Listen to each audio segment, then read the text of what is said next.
अब म आज तपाईहरुको सामु दुई तीन कुरोहरु राख्नेछु। यो कोशी नामाकरणको विरुद्धको आन्दोलन उठिरहेको सन्दर्भमा यो पहिचानको आन्दोलन, त्यसले कसरी सम्पूर्ण देशको समृद्धिको लागि सहयोग पुर्याउँछ, कसरी चाहिँ अहिले पहिचानको आन्दोलनको अवस्था के छ र पहिचानको आन्दोलनलाई कसरी हामीले चाहिँ निरन्तरता र विस्तार गर्न सक्छौं भन्ने आफ्नो म केही अवधारणाहरू यहाँको सामु राख्नेछु। आज हाम्रो टोली धरान, धनकुटा, तेर्थुम, फेदेम, यासोक, चतुरे, ताप्लेजुङ, इलाम र मोरङ बिहान हुँदै आज हामी यहाँ आइपुगेका छौं र यो हाम्रो अन्तिम कार्यक्रम हो। मैले भने म तपाईहरुको सामु दुई तीन कुरो राख्छु र पहिलो कुरो मैले राख्ने भनेको चाहिँ कसरी या पहिचानको आन्दोलन भन्नाले सम्बन्धित जातको, सम्बन्धित जातिको, सम्बन्धित समुदायको भन्ने अवधारणाहरू छन्।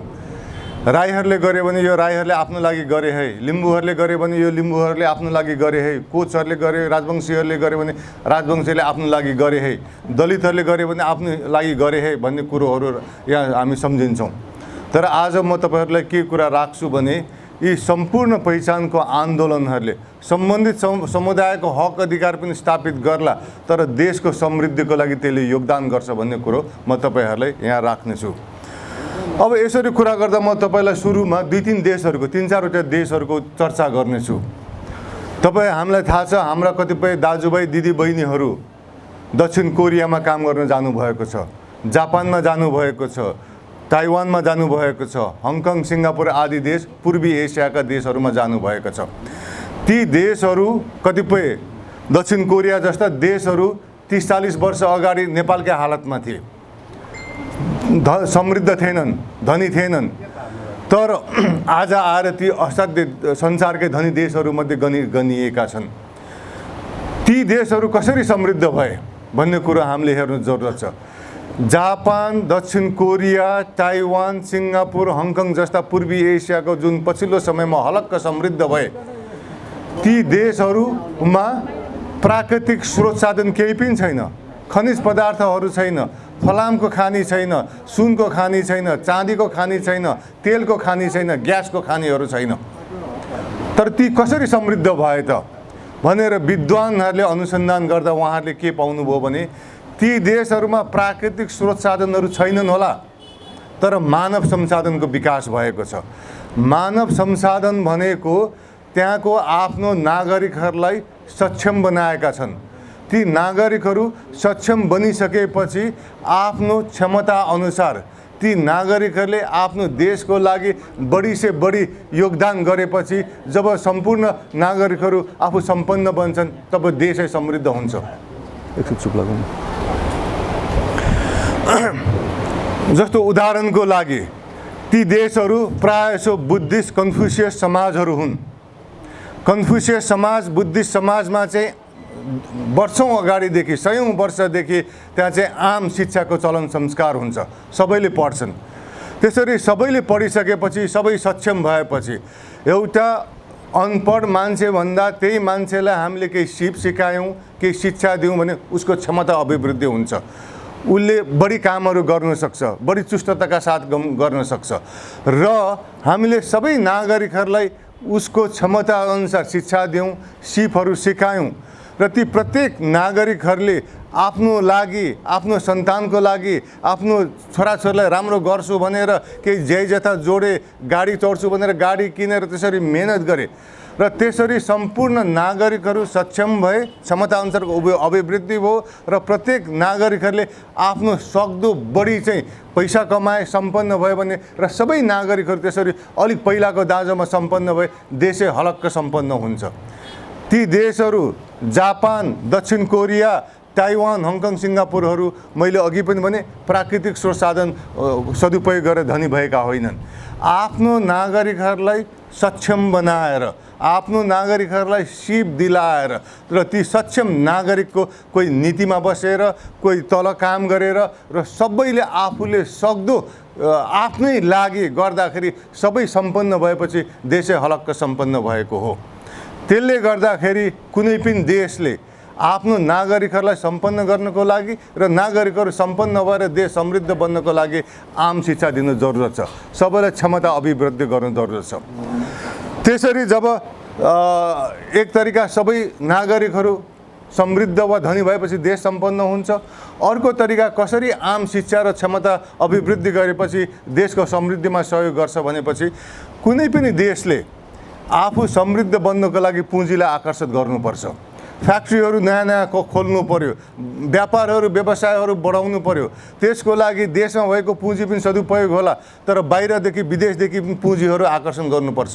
विभिन्न मल्टिनेसनल कर्पोरेसनहरूलाई आफ्नो देशमा आएर फ्याक्ट्री खोल भनेर भन्नुपर्छ। त्यसो गर्दाखेरि ती पुँजीवालले, ती फ्याक्ट्रीवालाले के हेर्छन् रे भने सबभन्दा सस्तो श्रम हेर्दैनन् रे। सस्तो श्रम हेर्ने भए त नेपालमै थुप्रिन्थ्यो नि त, किन यहाँ त हामी सस्तो श्रम दिन सक्छौँ। तर उनीहरूले चाहिँ सिपमूलक श्रम हेर्छ अरे। कुन चाहिँ देशमा नागरिकहरू सक्षम छन्, कुन चाहिँ देशमा नागरिकहरू शिक्षित छन्, साक्षर छन् र ती देशहरूमा जान्छन् रे। त्यसरी दक्षिण कोरिया, ताइवान, हङकङ, जापान आदि इत्यादिले विदेशी पुँजीलाई आकर्षण गर्नु खोज्दाखेरि सबैले गरेका थिए। नेपालले पनि गरेको थियो, अन्य देशहरूले पनि सबै विदेशी पुँजीहरू आओस् भनेका थिए। तर ती विदेशी पुँजीहरू चाहिँ पूर्वी एसियामा गए अरे, किन त्यहाँ सक्षम नागरिकहरू छन्। त्यसरी पुँजी पनि सक्षम नागरिकहरूको भएको ठाउँमा गएपछि ती देशहरू हलक्क समृद्ध भए। अब यसो भइसकेपछि अब यहाँ कुरो आउँछ, अब पूर्व एसिया, जापानदेखि पूर्वी एसियादेखि यो समृद्धिको लहर आउँदै आउँदै इन्डोनेसिया, मलेसिया, थाइल्यान्डहरूतिर पनि आइपुग्यो। अनि एकजना विद्वान अर्थशास्त्री अमर्त्य सेनले चाहिँ त्यो पूर्वी एसियादेखि आएको समृद्धिको लहर दक्षिण एसियामा आएर किन रोकियो, किन दक्षिण एसियामा आयो भनेर उनले अध्ययन गरेका छन्। यो को हुन् भने अमर्त्य सेन। उनी बङ्गाली हुन्, बेलायतमा काम गर्छन्, प्रोफेसर अर्थशास्त्रको प्राध्यापक हुन् र उनले चाहिँ अर्थशास्त्र विद्यामा सबभन्दा उच्च तहको पुरस्कार, नोबेल पुरस्कार पाउनु भएको छ। र उनले के भनेको छन् भने पूर्वी एसियाको समृद्धिको लहर जापान, दक्षिण कोरियादेखि आउँदै आउँदै थाइल्यान्डसम्म आदि आएर त्यहाँ रोकियो रे। किन रोकियो भन्दा उनको निष्कर्ष के छ भने पूर्वी एसियामा आम शिक्षा थियो, दक्षिण एसियामा आम शिक्षाको संस्कार थिएन, अझै पनि छैन र त्यसले गर्दाखेरि चाहिँ पूर्वी एसियाको समृद्धिको लहर दक्षिण एसियामा आएर रोकियो। दक्षिण एसियामा उनले किन आम शिक्षाको संस्कार छैन भने दक्षिण एसिया भनेको हिन्दू समाज हो, दक्षिण एसिया भनेको मुस्लिम समाज हो। हिन्दू समाजमा लामो समयसम्म खालि एउटा जात विशेषले पढ्नुपर्छ, अरूले नपढ्दा पनि हुन्छ भनेर भनिन्थ्यो। भनेपछि अनि 7 सालपछि नेपालकै उदाहरण लिउँ, यहाँ शिक्षा खुल्ला बनाइयो तर स्कुलहरू बनाउन समय लाग्छ, मान्छेलाई पढ्नुपर्छ, छोराछोरीलाई पढाउनुपर्छ भने संस्कार विकास गर्न समय लाग्छ। र अझै पनि नेपालमा आम शिक्षा त हामी बढाउनु खोज्दैछौँ तर अझै पनि आम शिक्षा प्राप्त भइसकेको छैन। त्यही कथा अन्य हिन्दू समाजहरू, भारतमा पनि त्यही कथा छ। त्यस्तै मुस्लिम समाजहरूमा पनि के छ भने एउटा मुल्लाको वर्गले, एउटा धर्मलाई अर्थ लगाउने वर्गले पढे पुग्छ भने त्यहाँ पनि संस्कार थियो। त्यसले गर्दा त्यहाँ पनि आम शिक्षा चाहिँ ढिलो मात्र आयो। बङ्गलादेश, पाकिस्तान आदि देशमा पनि उनीहरू स्वतन्त्र भइसकेपछि आम शिक्षाको प्रयास गरे। मैले अघि पनि भने नेपाल जस्तै त्यहाँ पनि अझै पनि आम शिक्षा फैलिसकेको छैन। त्यसरी अमर्त्य सेनको भनाइअनुसार दक्षिण एसियाको हिन्दू र मुस्लिम समाजमा आम शिक्षाको संस्कार नभएको हुनाले, यहाँ आम शिक्षा बढी नसकेको हुनाले यहाँ पुँजीहरू आकर्षित भएन। पुँजीहरू आकर्षित भएन, यहाँका नागरिकले, अशिक्षित वा कम क्षमता भएका नागरिकले चाहँदै पनि आफ्नो देशको लागि उचित योगदान गर्न सकेनन्। त्यसले गर्दा दक्षिण एसियामा चाहिँ पूर्वी एसियादेखि आएको समृद्धिको लहर रोक्यो भनेर उहाँले भन्नुभएको छ। अब म तपाईँहरूलाई कसरी चाहिँ अब नेपालमा मैले अघि तपाईँलाई कुरा गरेँ होइन, अब पहिला चाहिँ संस्कार चाहिँ खालि एउटा जात विशेषले हिन्दू समाजमा पढ्ने संस्कार थियो, राज्यको पनि त्यही नीति थियो। म आज तपाईँहरूलाई के कुरा राख्छु भने हिजो मात्र होइन, आज पनि राज्यको स्कुलको माध्यमको एकल भाषिक नीति, आजको पनि राज्यको सरकारी कामकाजको एकल भाषिक नीति, आज पनि राज्यको अदालत आदि इत्यादिमा कारोबारको एकल भाषिक नीतिले गर्दा आज पनि यो देशमा एकातिर आम शिक्षा वा कम्तीमा पनि नागरिकहरूलाई जति क्षमतावान हुनुपर्ने हो त्यो रोकिरहेको छ। आज सरकारसँग कारोबार गर्दा नागरिकहरूलाई अप्ठ्यारोहरू सिर्जना गरिरहेको छ। त्यसले गर्दाखेरि आज पनि यो देशको नागरिकहरूलाई राज्यको नीतिले कम सक्षम बनाएर हामीले समृद्धिको बाटोबाट हामीले आफैलाई छेकिरहेको छौँ। अब त्यो कसरी हुन्छ? म नेपालमा रहेको शिक्षाको माध्यमको बारे चर्चा गर्छु। यो जुन चाहिँ अनुसन्धानबाट प्रमाणित भएको, यो मेरो अनुसन्धान होइन, त्रिभुवन विश्वविद्यालयको सर्ट भन्ने संस्थाले दर्जनौँ अनुसन्धानहरू गरेको छ। उनीहरूले चाहिँ किन नेपालमा आम शिक्षा बढेन, किन कुनै जात र समुदायका केटाकेटीहरू चाहिँ बढी मात्रामा स्कुल छोड्छन्, किन अन्यको बढी बढ्छन् भनेर उनीहरूले चर्चा गरेका छन्।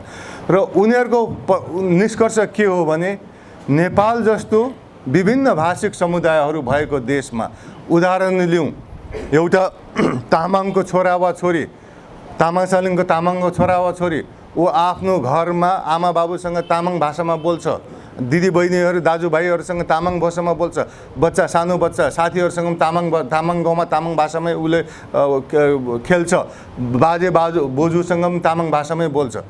उसलाई 5-6 वर्ष भएसम्म हुँदासम्म तामाङ भाषा बाहेक केही आउँदैन। अनि ऊ स्कुल पठाइन्छ। स्कुल पठाउँदाखेरि उसले कहिले पनि नसुनेको नजानेको भाषामा उसलाई पढाइन्छ। अनि त्यो तामाङको भाषाले के बुझ्छ त त्यो तामाङको छोरा वा छोरीले? उसले त केही पनि बुझ्दैन, होइन? अनि नबुझेपछि त उसलाई स्कुल अल्छी लाग्छ, भोलिदेखि सायद स्कुल जानु छोड्छ। बाबुआमाले फकाएर फेरि पठाउनु होला, तर स्कुलमा फेरि पनि गए पनि उसको ध्यान जाँदैन, किनभने उसले केही कुरा बुझ्दैन, होइन? केही कुरा नबुझेपछि अनि कतिपयले चाहिँ बाबुआमाले फकाएर स्कुलमा पठाइरहनुहुन्छ, कतिपय केटाकेटीहरू स्कुल जानै छोडिदिन्छन्।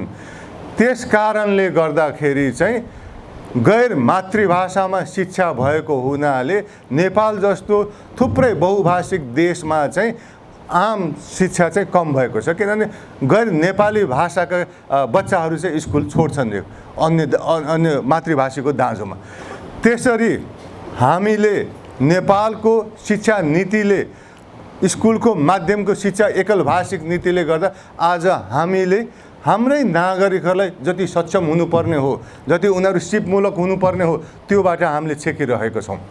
अनि हामीले हाम्रै नागरिकहरूलाई कम सक्षम बनाएर क्षमता हुनुबाट बन्देज गरेपछि अनि ती नागरिकहरूले यो देशको के अरे समृद्धिको लागि उनीहरूले सक्दो योगदान गर्न सक्छन् त? सक्दैन नि त। केही योगदान निश्चित गर्न सक्छ, तर एउटा मगरको छोरा वा छोरी वा एउटा लिम्बूको छोरा वा छोरी, उसको क्षमता एमए पढेर राम्रो गर्नु थियो भने उसले सानैदेखि गैर मातृभाषामा उसले पठन पाठन गरेपछि उसको नम्बरहरू कम आइरह्यो भने त उसले त मास्टर्स गर्नु सक्दैन होला नि त। ऊ एसएलसी दिएर थन्किनु पर्ने हुन्छ होला नि त। भनेपछि ऊ जति सक्षम हुनुपर्ने हो, राज्यको नीतिले कम सक्षम बनायो। यसरी कम सक्षम बनिसकेपछि त जब हामीले हाम्रो 2/3 बढी विभिन्न भाषिक समुदायका नागरिकहरूलाई हामीले सक्षम हुनबाट रोक्छौँ, तब अनि ती नागरिकहरूले देशको समृद्धि हुनबाट जति योगदान गर्नुपर्ने योगदान गर्न सक्दैनन्, तब यो देश कसरी समृद्ध हुन्छ? त्यसले गर्दाखेरि यो पूर्वी एसियाको उदाहरणहरू हेर्ने भने के प्रष्ट रूपले देखिन्छ भने नेपाल जस्तो बहुभाषिक देशहरूमा विभिन्न मातृभाषामा स्कुलहरूमा माध्यमको भाषा नबनाएसम्म हामी आफ्नो नागरिकलाई सक्षम बनाउँदैनौँ। ती नागरिकहरूले आफ्नो क्षमता अनुसार देश विकासमा योगदान गर्न सक्दैनन् अनि हामी विकासको समृद्ध हुन सक्दैनौँ। केही मात्रामा त अरू फ्याक्टरले पनि देशहरू केही धनी होला, तर नागरिक असक्षम भएपछि उनीहरूले जति देशको योगदानमा दिनुपर्ने सक्दैनन् भन्ने कुरो अघि जापान, कोरिया, दक्षिण कोरिया, ताइवान आदि इत्यादिको उदाहरणबाट पनि प्रष्ट भयो। अब म तपाईँहरूलाई अब यो अनि हाम्रो पहिचानको आन्दोलनको लक्ष्य चाहिँ के हो भने हामी सबै समुदाय जात जातिलाई अधिकार सम्पन्न बनाऊँ, सबै जात जाति र समुदायको नागरिकलाई सक्षम बनाऊँ भनेपछि यो हाम्रो पहिचानको आन्दोलनको लक्ष्य त के हो? हाम्रो पहिचानको आन्दोलनको लक्ष्य सम्बन्धित जात जाति र समुदायहरूलाई अधिकार सम्पन्न बनाउनु पनि हो। तर हाम्रो हाम्रो माग पुरा भएपछि, हाम्रो मागहरूको सुनवाई भएपछि, हाम्रो मागहरू स्थापित गरिसकेपछि, हाम्रा नागरिकहरू, हाम्रा समुदायका नागरिकहरू सक्षम बनेपछि ती नागरिकहरूले यो देशलाई समृद्ध बनाउने योगदान दिन्छन्। यो देशलाई समृद्ध, हामी सबै जात जाति र भाषा भाषीको नागरिकहरूलाई सक्षम र नबनाएसम्म यो देश जति सम्पन्न हुनुपर्ने हो, जति समृद्ध हुनुपर्ने त्यति हुँदैन। त्यसले गर्दाखेरि आज धिमालहरूले यहाँ के अरे पहिचानको उहाँहरूको जातको आन्दोलन गरे भने हामी सम्पूर्ण अन्य आदिवासी जनजाति, दलित, मधेसी, खस, आर्य सबैले उहाँहरूलाई सघाउनुपर्छ। त्यस्तै कोचहरूले गरे भने, आदिवासी जनजातिले गरे भने, दलितले गरे भने, महिलाहरूले गर्नुभयो भने, मधेसीहरूले गरे भने, हामीले चाहिँ सबै खस आर्यदेखि आदिवासी जनजाति, दलित आदिहरूले एकले अर्काको पहिचानको आन्दोलनमा हामीले सहयोग गर्नुपर्छ, समर्थन गर्नुपर्छ। त्यसरी गऱ्यौँ भने, सबैको अधिकार सम्पन्न भयो भने, सबै जातिका सदस्यहरूलाई सक्षम बन्न थाल्यो भने बल्ल यो देश चाहिँ समृद्धितिर लाग्छ। त्यसले गर्दा फल्नाले पहिचानको आन्दोलन, त्यो जातीय आन्दोलन आदि इत्यादि भन्ने कुरोहरू छोडौँ। त्यसरी हामीले सोच्यौँ भने हामीले आफ्नो खुट्टामा आफैले बन्चरो हानिरहेको छौँ। किनभने एउटा जाति विशेषले गर्दा शिक्षित भएर देश विकास हुने भए त नेपालमा एउटा जात विशेष त युगौँदेखि शिक्षित थियो नि त। यो देश त शिक्षित भइसक्नु पर्ने हो नि त। त्यसले गर्दा एउटा जाति मात्र शिक्षित भएर पुग्दैन, सम्पूर्ण विभिन्न जात जातिका हामी नागरिकहरू शिक्षित र सक्षम बन्नुपर्छ। अब यसो भन्दाखेरि हामीले पहिचानको आन्दोलन उठाउँदाखेरि हामीले विभिन्न अब यो मातृभाषाको कुरा गर्छौँ, सङ्घीयताको कुरा गर्छौँ। त्यसो गर्दा एक थरीका साथीहरू के भन्नुहुन्छ, होइन यो सङ्घीयता त देशको लागि खर्चालु भयो, देशको लागि बोझ भयो, त्यसले गर्दा सङ्घीयता हटाउनुपर्छ भनेर भन्नुहुन्छ। अनि उहाँहरूको नियत के हो भने सङ्घीयताको सट्टा एकात्मक व्यवस्था फेरि राख्ने। अनि उहाँहरूको धारणा चाहिँ सङ्घीयता खर्चालु हो, एकात्मक व्यवस्था कम खर्चालु हुन्छ, अनि त्यसले गर्दा देश समृद्ध धनी सम्पन्न बन्छ भन्ने हो। तर म उहाँहरूलाई के प्रश्न राख्छु भने, उहाँहरूलाई के भन्छु भने, अरे बाबा नेपालमा त 200 वर्षभन्दा बढी त एकात्मक व्यवस्था अपनाएको थियौँ नि त। एकात्मक व्यवस्थाले नेपाल समृद्ध हुने भए त उहिले भइसक्नु पर्ने हो नि त। 200 वर्षसम्म एकात्मक व्यवस्था अपनाउँदाखेरि देश समृद्ध भएन भने अब हामीले अर्को 10 वर्ष, अर्को 20 वर्ष, अर्को 30 वर्ष एकात्मक व्यवस्था आयो भने हामी देश समृद्ध हुन्छ? हुँदैन नि त। नेपालको उदाहरणले के स्पष्ट स्थापित गरिसकेको छ भने बहुजातीय बहुभाषिक देशमा एकात्मक व्यवस्था फेल खान्छ, फेल खायो, नेपाललाई समृद्ध बनाएन। यो अरू धेरै टाढा जानु पर्दैन, नेपालकै इतिहासले त्यो देखाउँछ। र अन्यतिर हेर्ने भने कथा त्यही हो। बहुजातीय बहुभाषिक देशमा एकात्मक व्यवस्थाले त द्वन्द्व निम्त्याएको छ, ती देशहरूलाई गरिब बनाइरहेको छ, धनी बनाएको छैन। अझ म त आज तपाईँहरूलाई के भन्छु भने एकात्मक व्यवस्थाले नेपाललाई समृद्ध बनाएन मात्र होइन, एकात्मक व्यवस्थाले नेपाललाई गरिब पनि बनायो। म तपाईँहरूलाई पृथ्वीनारायण शाहको कथा गर्छु। पृथ्वीनारायण शाहको पालामा सबै नेपाल सम्पन्न थिएन, तर कम्तीमा पनि काठमाडौँ उपत्यका सम्पन्न र समृद्ध थियो।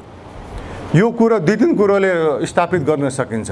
एउटा कुरा त पृथ्वीनारायण शाहकै उहाँको प्रशंसकहरूले भन्नुहुन्छ, लेख्नु भएको छ, पृथ्वीनारायण शाह एउटा गोर्खाका गरिब गोर्खाका राज्यका रजौटाका एउटा राजकुमार काशीतिर जाँदा कि फर्किँदाखेरि उनले त्यो माथि डाँडादेखि काठमाडौँ उपत्यका हेरे अरे। अनि काठमाडौँ उपत्यकाको सम्पन्नता देखेर उनलाई लोभ लाग्यो अरे। अनि लोभ लागेर काठमाडौँ उपत्यकालाई म जित्छु, काठमाडौँ उपत्यकालाई म लडाइँ गरेर म आफ्नो लडाइँ वा षड्यन्त्र गरेर म जित्छु र आफ्नो बनाउँछु भन्ने उनको सपना उनको भयो अरे। भनेपछि पृथ्वीनारायण शाहकै प्रशंसकहरूले त्यतिखेर काठमाडौँ सम्पन्न थियो भनेर भनेका छन्। त्यसबाहेक तपाईँले काठमाडौँ उपत्यका जानुभएको बेला देख्नुभएको होला त्यो ठुला ठुला दरबारहरू, मन्दिरहरू, गुम्बाहरू जुन चाहिँ प्रायः सबै पृथ्वीनारायण शाहको पालाभन्दा अगाडि बनेको थियो। त्यस्ता ठुला ठुला नौताले दरबार, नौताले मन्दिर, त्यस्ता ठुल्ठुला स्वयम्भू र जस्ता गुम्बाहरू बन्नको लागि त देश सम्पन्न हुनुपर्छ नि त। सम्पन्न नभइकन त्यस्ता ठुल्ठुला दरबारहरू बनाउनु सकिन्न त। यदि सकिने भए त हामी यहाँ झापामा पनि बनाउँथ्यो होला, पाँचथरमा पनि बनाउँथ्यो होला, पश्चिममा पनि हुन्थ्यो होला, तर बनाएको थिएनौँ। काठमाडौँले सक्यो किनभने काठमाडौँ सम्पन्न थियो। अनि काठमाडौँ कसरी सम्पन्न थियो भनेर र सम्पन्न काठमाडौँ कसरी चाहिँ गरिब भयो भनेर चर्चा गर्नु जरुरत छ। काठमाडौँ सम्पन्न हुनुको लागि एउटा त्यहाँको माटो पनि हो। काठमाडौँमा अति उर्वर माटो छ, त्यहाँ थोरै मेहनत गरे पनि थोरै रोए पनि धेरै फसलहरू पाक्छ। त्यसले गर्दा आफूलाई चाहिने एउटा कृषकले आफूलाई चाहिने भन्दा बढी उत्पादन गर्छ। त्यो त राज्यले पनि त्यहाँ केही ट्याक्स लिन्छ होइन, र त्यसो गर्दा राज्य पनि सम्पन्न हुन्छ। एउटा काठमाडौँ सम्पन्न भएको उर्वर माटोले गर्दाखेरि। दोस्रो कुरा चाहिँ काठमाडौँ सम्पन्न भएको काठमाडौँ चाहिँ तिब्बत र भारत बिचको व्यापारको नाका थियो। व्यापारको नाका भएपछि त्यो नाका त धनी हुन्छ, किनभने त्यो व्यापारिक नाकामा व्यापारीहरू आउँछन्, उनीहरू बस्छन्, खान्छन्, होटलहरू खोलिन्छ होला, उनीहरूले तिब्बतदेखि सामानहरू भारततिर पठाइन्थ्यो, भारतदेखि सामानहरू तिब्बततिर पठाइन्थ्यो। त्यहाँको राज्यहरूले ट्याक्स लगाउँछ, ट्याक्स लगाएपछि त्यो राज्यहरू सम्पन्न हुन्छन्, धनी हुन्छन् होइन, त्यसरी पनि धनी थियो। अर्को चाहिँ त्यतिखेर काठमाडौँले चाहिँ के गर्थ्यो भने तिब्बतलाई सिक्का बनाएर बेच्थ्यो। तिब्बतको लागि सिक्का काठमाडौँले बनाउँथ्यो। त्यसले दुईवटा कुरा जनाउँछ। एउटा कुरो त्यो समयमा तिब्बतले आफूले सिक्का बनाउनु नसकेर काठमाडौँलाई बनाउनु दियो, अनि काठमाडौँलाई दिँदाखेरि सायद भारतलाई पनि दिन्थ्यो होला, अन्य ठाउँहरूलाई पनि दिन्थ्यो होला, ती ठाउँभन्दा काठमाडौँलाई दियो भनेपछि काठमाडौँको सिप, काठमाडौँको टेक्नोलोजी त्यतिखेर यो क्षेत्रमा बढी अगाडि थियो भनेपछि त्यो विकसित थियो अरू अन्य वरिपरिको दाँजोमा होइन। अनि त्यस्तो विकसित क्षेत्रले सिपमूलक भएको समाजले सिक्का जस्तो सिपमूलक सामान बनाएपछि उसले बेच्दाखेरि के हुन्छ भने त्योबाट बढी मुनाफा पाइन्छ, कमाइन्छ, बढी सम्पत्ति कमाइन्छ। तपाईँ गाई वा भैँसीको दुध सिधै दुध बेच्नुहुन्छ वा तपाईँले त्यो दुधलाई घिउ बनाएर बेच्नुहुन्छ भने घिउबाट बढी नाफा पाउनुहुन्छ। अझ सिक्का त त्यो घिउभन्दा पनि बढी प्रशोधित चिज हो, बढी स्किल सिप भएको चिज हो। उदाहरणको लागि तपाईँलाई म भन्छु, आज हामी सबै फोनहरू चलाउँछौँ। एउटा फोन हामीले किन्नु पर्यो भने हाम्रो बारीमा आँप छ वा केरा छ भने 5 बोरा आँप बेच्नुपर्ने हुन्छ होला, 5 बोरा हामी चाहिँ केरा बेच्नुपर्ने हुन्छ होला भनेपछि त्यस्तो सिपमूलक चिजले चाहिँ बढी मुनाफा कमाउँछ। त्यसरी काठमाडौँ सम्पन्न भएको थियो। पृथ्वीनारायण शाहले काठमाडौँलाई जिते पनि षड्यन्त्रपूर्वक जितेको है, त्यो उनीहरूले साँच्चैकै उनको लडाइँको नियम खेलेर होइन। त्यतिखेरको जमानामा लडाइँको नियम जहिले पनि अहिले पनि लडाइँको नियम हुन्छ, त्यतिखेर पनि लडाइँको नियम हुन्थ्यो। त्यतिखेरको लडाइँको नियम अनुसार चाहिँ चाडपर्वमा आक्रमण गर्नु हुँदैन भन्ने थियो। तर पृथ्वीनारायण शाहले काठमाडौँमा त इन्द्र जात्राको दिन चाडपर्व मनाएर रक्सी सक्सी खाएर भोज भत्यार गर्दै गरेको बेला आक्रमण गरेर जितेका हुन् नि, झुक्क्याएर लडाइँको नियम नमानेर वा लडाइँको नियमलाई अपहेलना गर्दै उनले जितेका हुन्। तर जे भए पनि काठमाडौँलाई जिते षड्यन्त्रपूर्ण तरिकाले भए पनि। अनि त्यसपछि उनले के गरे, काठमाडौँमा रहेका मुस्लिम क्रिस्चियन व्यापारीहरूलाई धपाइदिए।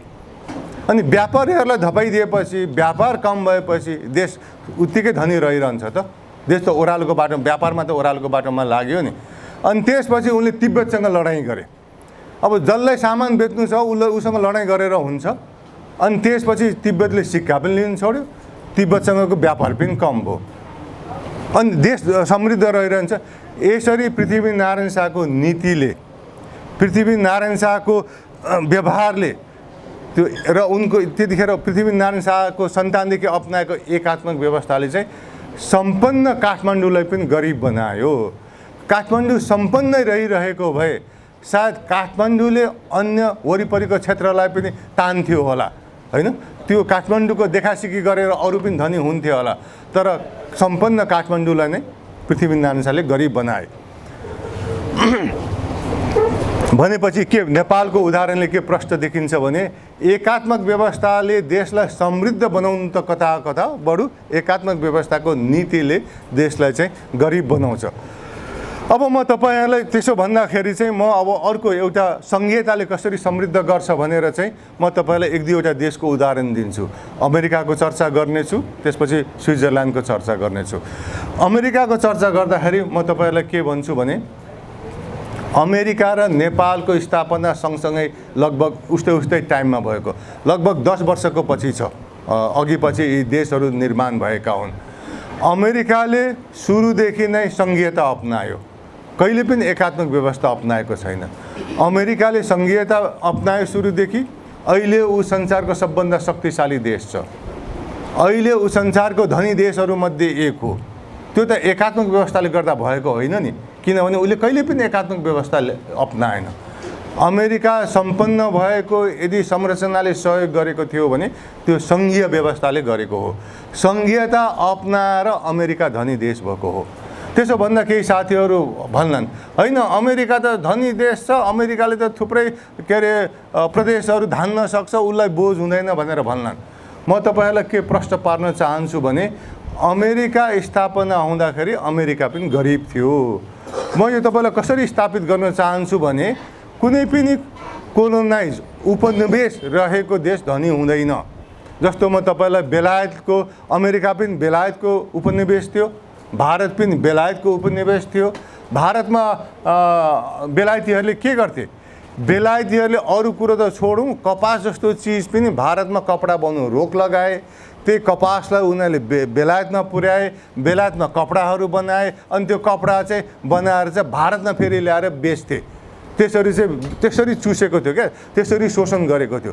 त्यसरी चाहिँ उपनिवेश देशहरू चाहिँ गरिब हुन्छन्, शोषित हुन्छन्। अमेरिकाको हालत पनि त्यही थियो। अमेरिका पनि बेलायतको एउटा कोलोनी थियो, त्यहाँ पनि बेलायतीहरूले साम्राज्यले चुसै थिए।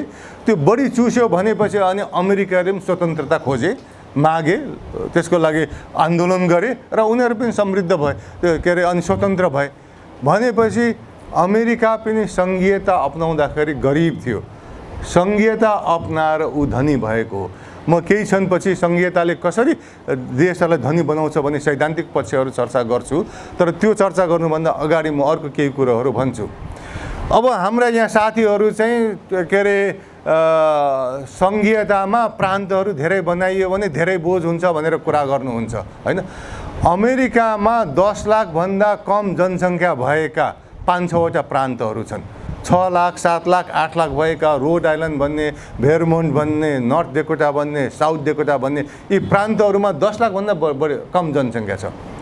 अनि अमेरिकामा 10 लाखभन्दा कम जनसङ्ख्या भएका गरिब अमेरिकामा बोझ नहुने, नेपालमा मात्र बोझ हुने सम्भव छैन नि त। बोझ हुने भए, सङ्घीयता बोझ हुने भए त 5-6 लाखको जनसङ्ख्या भएको प्रान्त बोझ हुने भए त अमेरिकामा पनि बोझ हुन्थ्यो नि त। खोइ त अमेरिकामा त बोझ भएन त। अमेरिका त त्यसले ती प्रान्तहरूलाई धनी बनाए, अमेरिका आफै प्रान्त भयो होइन, धनी भयो। त्यसले गर्दा यो सङ्घीयताहरू बोझ हुन्छ, त्यसले गर्दा ठुला प्रान्तहरू बनाउनु पर्छ भन्ने यी भ्रामक तर्कहरू मात्र हुन्। यिनीहरूमा वैज्ञानिक दम छैन, वैज्ञानिक आधारहरू छैन। अमेरिकामा यदि ती साना प्रान्तहरू 5 लाख, 6 लाख, 7 लाखका प्रान्तहरू बोझ हुने भए त यो 200-250 वर्षमा अमेरिकाले ठुलो प्रान्त बनाइहाल्थ्यो नि त होइन। जस्तो अमेरिकामा एउटा साउथ डेकोटा, नर्थ डेकोटा र साउथ डेकोटा भन्ने 2टा प्रान्तहरू छन् सँगसँगै। त्यो साउथ डेकोटा र नर्थ डेकोटालाई मिलाएर एउटै डेकोटा मात्र भन्ने प्रान्त बनाउँथ्यो होला, तर अमेरिकाले त्यो जरुरत सम्झेन, किनभने त्यो प्रान्त बोझै भएको छैन।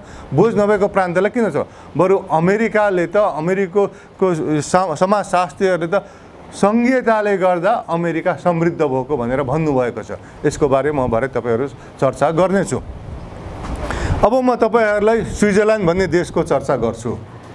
स्विजरल्यान्ड भनेको देश नेपालभन्दा सानो देश हो। स्विजरल्यान्डको जनसङ्ख्या 90 लाख पनि छैन, त्यहाँ 26वटा प्रान्तहरू छन्। स्विजरल्यान्डमा सबभन्दा जनसङ्ख्या 16,000 हो। तपाईँको यहाँ वडा नम्बर 1 को पनि 16,000 भन्दा बढी जनसङ्ख्या होला होइन। अनि स्विजरल्यान्डमा 50,000 जनसङ्ख्या भएका 5-6वटा प्रान्तहरू छन्। अनि ती साना भएका प्रान्तहरू भएका जनसङ्ख्या भएका प्रान्तहरू स्विजरल्यान्डमा बोझ नहुने। नेपालमा 20 लाखको प्रान्त बनाउँछौँ वा 25 लाखको प्रान्त बनाउँछौँ भन्दा पनि होइन बोझ हुन्छ भनेर भन्छन् होइन। त्यसले गर्दा यिनीहरूको कुनै पनि तर्कहरूमा कुनै दम छैन। तर के भइदिएको छ, नेपालका ठुल्ठुला टिभीहरू पनि उनीहरूकै नियन्त्रणमा छन्, नेपालका बढी पढिने पत्र पत्रिकाहरू पनि उनीहरूकै नियन्त्रणमा छन्। अनि कान्तिपुरले पनि एकहोरो सङ्घीयता बोझ लेखिदिन्छ, नागरिकले पनि अर्को थपिदिन्छ, अन्नपूर्ण पोस्टले पनि त्यही भन्छ, विभिन्न टिभीहरूले पनि त्यही भनिदिन्छन्। अनि हामी सबैलाई झुक्क्याइदिन्छ होइन। हामी पनि झुक्किन्छौँ, अरूलाई पनि झुक्क्याए। त्यसले गर्दाखेरि चाहिँ यो यस्ता कुरोहरूमा नझुक्किन म तपाईहरुलाई अनुरोध गर्दछु। अझ स्विजरल्यान्ड त कस्तो देश हो भने फेरि अहिलेकै कुरा होला क्या, हैन स्विजरल्यान्ड त अब युरोपमा धनी देश हो नि त, धनी देश भएको उनीहरूले 26 वटा पनि सक्छ होला नि त धान्न भनेर भन्छन् होला। म तपाईलाई स्विजरल्यान्ड पनि लगभग 175 वर्ष अगाडि बनेको देश हो। स्विजरल्यान्डले संघीयता अपनाउँदाखेरि त्यहाँ भर्खर लडाइँबाट उनीहरूले लडाइँ सिद्ध्याए, आपसी गृहयुद्ध सिद्ध्याएपछि शान्ति स्थापना गर्नको लागि उनीहरूले संघीयता अपनाए। त्यतिखेर स्विजरल्यान्ड गरिब थियो, कृषि प्रधान देश थियो। स्विजरल्यान्ड भूपरिवेष्टित देश पनि हो, स्विजरल्यान्ड पहाड भएको देश पनि हो। अनि स्विजरल्यान्ड त नेपालको दाँजोमा अझ अभागी छ, नेपाल जतिको पनि घाम लाग्दैन, किन्तु उत्तरी गोलार्धमा छ हैन। त्यसो भएपछि स्विजरल्यान्डमा त्यहाँ मकै पनि नेपालभन्दा ढिलो पाक्छ, आलु रोपे पनि आलु पनि ढिलो पाक्छ, अन्य कृषि प्रधान कुरोहरू त्यहाँ ढिलो उम्रिन्छन्, फस्टाउँछन्।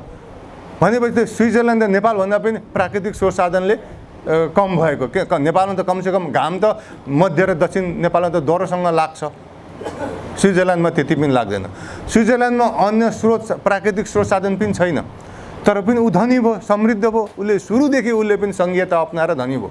स्विजरल्यान्ड कसरी धनी भयो भन्नाले त कथा उही हो, स्विजरल्यान्डले पनि आम नागरिकलाई शिक्षित बनायो, सक्षम बनायो, शिक्षामा लगानी गर्यो। अनि आम नागरिकहरू शिक्षित भएपछि स्विजरल्यान्डको म एक दुई कुरोहरू चर्चा गर्छु तपाईहरुलाई। अहिले त हामी फोन चलाउन थालेर मैले पनि घडी लाउन छोडेको धेरै भयो। स्विजरल्यान्डले आफ्नो जमानामा ओमेगा, रोलेक्स जस्तो संसारका बहुत महँगो घडीहरू बनाउँथ्यो र त्यो संसारभरिका धनी धनी मान्छेहरूले लाउँथे। त्यो धनी धनी मान्छेहरूले खोजी लाउने घडी त त्यतिकै त बन्दैन।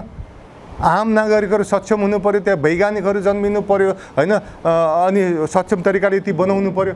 र त्यसरी उसले कुनै स्रोत साधन नभए, प्राकृतिक स्रोत साधन नभए पनि आम नागरिकलाई सक्षम र शिक्षित बनाएर उसले घडी जस्तो संसारभरि डिमान्ड भएको घडी बनाएर, महँगो घडी बनाएर बेचेर ऊ समृद्ध भयो। अनि स्विजरल्यान्डको बारे तपाईले अर्को कथा पनि सुन्नुभएको होला, हामी घरिघरि पढ्छौँ नि के अरे पत्र पत्रिकामा, हैन नेपालदेखि यति अरबसम्म के अरे वा खरब चाहिँ के अरे सम्पत्ति चाहिँ स्विजरल्यान्डको ब्याङ्कहरूमा कसले थुपारेको छ भने तपाईँ हामीले सोचेको पढ्छौँ नि। संसारभरिको मान्छेहरूले त्यो सम्पत्तिहरू स्विजरल्यान्डको ब्याङ्कमा लगेर थुपार्छन्, लुकाउँछन् वा थुपार्छन्। किन स्विजरल्यान्डमै लानु पर्यो, किन अन्य देशमा लानु? किनभने स्विजरल्यान्डले विशिष्ट ब्याङ्किङ सिस्टम स्थापना गर्यो।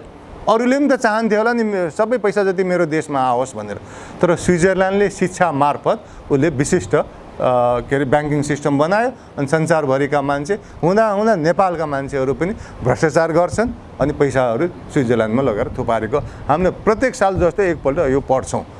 त्यसले गर्दा त्यो कसरी सक्यो? कथा फेरि उही हो, एक उसले संघीयता अपनायो, संघीयता अपनाएपछि उसले आम शिक्षामा जोड गर्यो र उसले शिक्षित र सक्षम नागरिकहरूमा मार्फत मानव संसाधन विकास गरेर चाहिँ ऊ चाहिँ धनी भयो हैन। त्यसले गर्दाखेरि संघीयताले चाहिँ देशहरू धनी बनाउँछ। अब संघीयताले देशहरू कसरी धनी बन्छ भने संघीयताले त विभिन्न प्रान्त बीचमा प्रान्तहरूलाई अधिकार सम्पन्न गर्छ हैन। म त्यसको बारे तपाईहरुलाई म चर्चा गर्छु। अब यसरी चर्चा गर्दाखेरि म एउटा कुरो जस्तो संघीयता भनेको चाहिँ के हो भने प्रदेश र केन्द्र बीचको संवैधानिक हिसाबले शक्ति विभाजन हो। म यो चर्चा गर्नको लागि म नेपालको संघीयता एकछिन चर्चा गर्छु। नेपालको 7 प्रदेशीय संघीय खाका म चाहिँ यो संघीयता होइन भन्छु, यो नक्कली संघीयता। यसो हेर्दाखेरि संघीयता जस्तो देखिने हैन, तर अधिकारविहीन। संघीयता भनेको अघि पनि भने केन्द्र र प्रान्त बीचको संवैधानिक रूपले अधिकार बाँडफाँड, त्यसलाई संघीयता भनिन्छ हैन। नेपालमा अझैसम्म सबै केन्द्रले नियन्त्रण गर्छ। हुँदा पुलिस पनि केन्द्रले खटाउँछ, सिडिओ पनि खटाउँछ। यी त सामान्य कुराहरू हुन् क्या, ठुला कुराहरू। अमेरिकामा म पहिलो पुग्दा छक्क परेको, अमेरिकाको प्रत्येक विश्वविद्यालयको आफ्नै पुलिस छ क्या। विश्वविद्यालयले त पुलिस राख्न सक्छ अमेरिका जस्तो सङ्घीय देशमा। नेपालमा अझैसम्म प्रान्तलाई पुलिस प्रहरी प्रशासन राख्न दिएको छैन, सिडिओ पनि राख्न दिएको छैन। हुँदा प्रान्तको सचिवहरू पनि केन्द्रले नै खटाउँछ भनेपछि नेपालको प्रान्तहरूमा खासै अधिकार दिएको छैन। यसो सिमाना कोरिदिएको छ, प्रदेश सभासदहरू नियुक्ति गरिदिएको छ, उनीहरूलाई मिटिङ बस्न दिएको छ, तर खासै अधिकार छैन। त्यो 2-4 करोड यता तलमाथि बाँड्छन्, त्यो त स्थानीय सरकारले पनि गर्न सक्छ नि त। त्यसले गर्दा नेपालको सङ्घीयता नक्कली सङ्घीयता हो। नक्कली सङ्घीयताले चाहिँ देशलाई सम्पन्न गर्न सक्दैन, किन उनीहरूसँग अधिकारै हुँदैन। र यसको सिलसिलामा म तपाईँलाई एक दुईवटा नक्कली सङ्घीयताको उदाहरणहरू दिएर नक्कली सङ्घीयताले कसरी सङ्कट निम्त्याउन सक्छ, कसरी दुर्घटना निम्त्याउन सक्छ भनेर म तपाईँहरूको सामु चर्चा गर्नेछु। सोभियत सङ्घको सङ्घीयता, युगोस्लाभिया, चेकोस्लोभाकिया र पहिलाको पुरानो पाकिस्तानको सङ्घीयतालाई विज्ञहरू चाहिँ नक्कली सङ्घीयता भन्नुहुन्छ। किन नक्कली सङ्घीयता? अब सोभियत सङ्घले पनि सोभियत सङ्घीयता भनेर भनेको थियो र त्यहाँ पनि सिमानाहरू कोरिएका थिए होइन, हेर्दाखेरि सङ्घीय जस्तै थियो। तर विज्ञहरूले सोभियत सङ्घ आदि इत्यादिलाई नक्कली सङ्घीयता यो कारणले भने कि कम्युनिस्ट राज्यमा सम्पूर्ण शक्ति केन्द्रमा केन्द्रीकृत हुन्छ भनेपछि त्यहाँ सङ्घीयता भनेर प्रान्तहरू बनाइएको छ, तर केन्द्रले त्यो प्रान्तहरूको गभर्नर महासचिवहरू तोक्छ र उनीहरू मार्फत चाहिँ ती सञ्चालन ती नियन्त्रण गर्छन् भनेपछि त्यो त सङ्घीयता होइन नि त। प्रान्तले त आफ्नो स्वविवेकले केन्द्रले नचाहना पनि आफ्नै किसिमको नीति नियम त बनाउनु सकेन नि त। त्यसले गर्दा सोभियत सङ्घ नक्कली सङ्घीयता थियो, युगोस्लाभिया नक्कली सङ्घीयता थियो, चेकोस्लोभाकिया नक्कली सङ्घीयता थियो, पुरानो पाकिस्तान पनि नक्कली सङ्घीयता थियो। र यी सबै नक्कली सङ्घीयताहरू टुक्रे। किन टुक्रे भने प्रान्तलाई अधिकार दिएको छैन, प्रान्तले आफ्नो प्रान्तमा हुने विशिष्ट समस्याहरू सम्बोधन गर्न सक्दैन, केन्द्रले बुझ्दैन, केन्द्रले गर्दैन, प्रान्त आफैले बुझ्छ तर उसँग गर्ने अधिकार छैन। अनि त असन्तुष्टिहरू त बढ्दै जान्छ नि त। आज एउटा समस्या आयो त्यो सम्बोधन गर्न सकेन, भोलि अर्को समस्या आयो त्यो सम्बोधन गर्न सकेन, पर्सि अर्को विशिष्ट समस्या आयो त्यो सम्बोधन गर्न सकेन भनेपछि त त्यो असन्तुष्टिहरू त बढ्दै जान्छ नि त। अनि जब केन्द्र कमजोर हुन्छ सोभियत सङ्घ टुक्रियो, युगोस्लाभिया टुक्रियो, चेकोस्लोभाकिया टुक्रियो, पाकिस्तान पनि टुक्रियो। अब पाकिस्तानको कथा चाहिँ पाकिस्तान त कम्युनिस्ट राज्य त थिएन, सामन्तवाद त थिएन, के अरे साम्यवाद त थिएन, तर पाकिस्तानमा मिलिट्री र ब्युरोक्रेसीको सहयोगले पश्चिम पाकिस्तानी वा विशेष गरी पन्जाबीहरूले पाकिस्तानलाई नियन्त्रणमा लिएका थिए। र त्यतिखेर यो बङ्गलादेश पूर्वी पाकिस्तानमा बङ्गलादेश टुक्रिनुभन्दा अगाडि पूर्वी पाकिस्तानको पार्टीले सबभन्दा बढी सिट जितेको थियो। त्यति हुँदाखेरि पनि उनीहरूलाई सरकार बनाउनु दिएन। अनि यो त अति भयो भनेर चाहिँ अनि पूर्वी पाकिस्तानीहरूले गृहयुद्ध सुरु गरे र एक वर्षभित्रै पूर्वी पाकिस्तान वा बङ्गलादेशको जन्म भयो। त्यसले गर्दाखेरि सङ्घीयता भन्ने, सिमाना कोर्ने होइन, सङ्घीयता जस्तो रूप दिने तर प्रान्तहरूलाई अधिकार नदिएको सङ्घीयता, नक्कली सङ्घीयताले संसारमा सङ्कट निम्त्याएका छन्। नेपालमा पनि गर्न सक्छन् कि सक्दैन भोलि देखिन्छ। तर संसारभरिको इतिहास हेर्ने भने यदि यो नेपालमा नक्कली सङ्घीयताले केही गरेको छ भने त्यसले दुर्घटनातिर हामीलाई क्रमशः लाँदैछ। त्यसले गर्दा यो नक्कली सङ्घीयतालाई अन्त्य गरी सशक्त यो देशको समृद्धिको लागि साँच्चैको सङ्घीयता त हामीले स्थापना गर्नु जरुरत छ। अब यसो भनेपछि म सङ्घीयताको तपाईँलाई एकपल्ट कसरी सङ्घीयताले विकास गर्छ भन्ने कुरोहरूतिर म जान्छु। मानिलिउँ यो 7 प्रान्तहरू नेपालको 7% सङ्घीय खाका साँच्चैकै सङ्घीय हो। प्रान्तहरूमा अधिकार छ, उनीहरूले आफूले चाहेको जस्तो गर्नको लागि अधिकार छ मानिलिउँ है। अहिले छैन तर एकछिन सम्झिनुहोस्।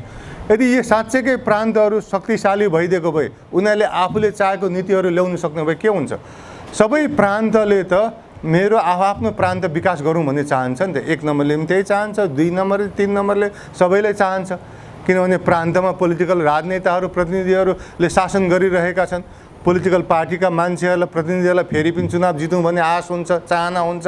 त्यसले गर्दा मैले मेरो प्रान्त विकास गरेँ भने जनताले फेरि मलाई भोट दिन्छन्, त्यसले मेरो नाम रहन्छ, म चुनाव जित्छु भन्ने आश हुन्छ होइन। त्यसरी चाहिँ प्रान्तले सबै प्रान्तका राजनीतिकहरूले आफ्नो प्रान्त विकास गर्न चाहन्छन् भन्ने मान्यता हामी बुझ्न सक्छौँ। अनि त्यो विकास गर्नको लागि के गर्नु पर्यो त? अब आफूले आएको बजेट पनि राम्ररी खर्च गर्नु पर्यो, त्यतिले मात्र पुग्दैन।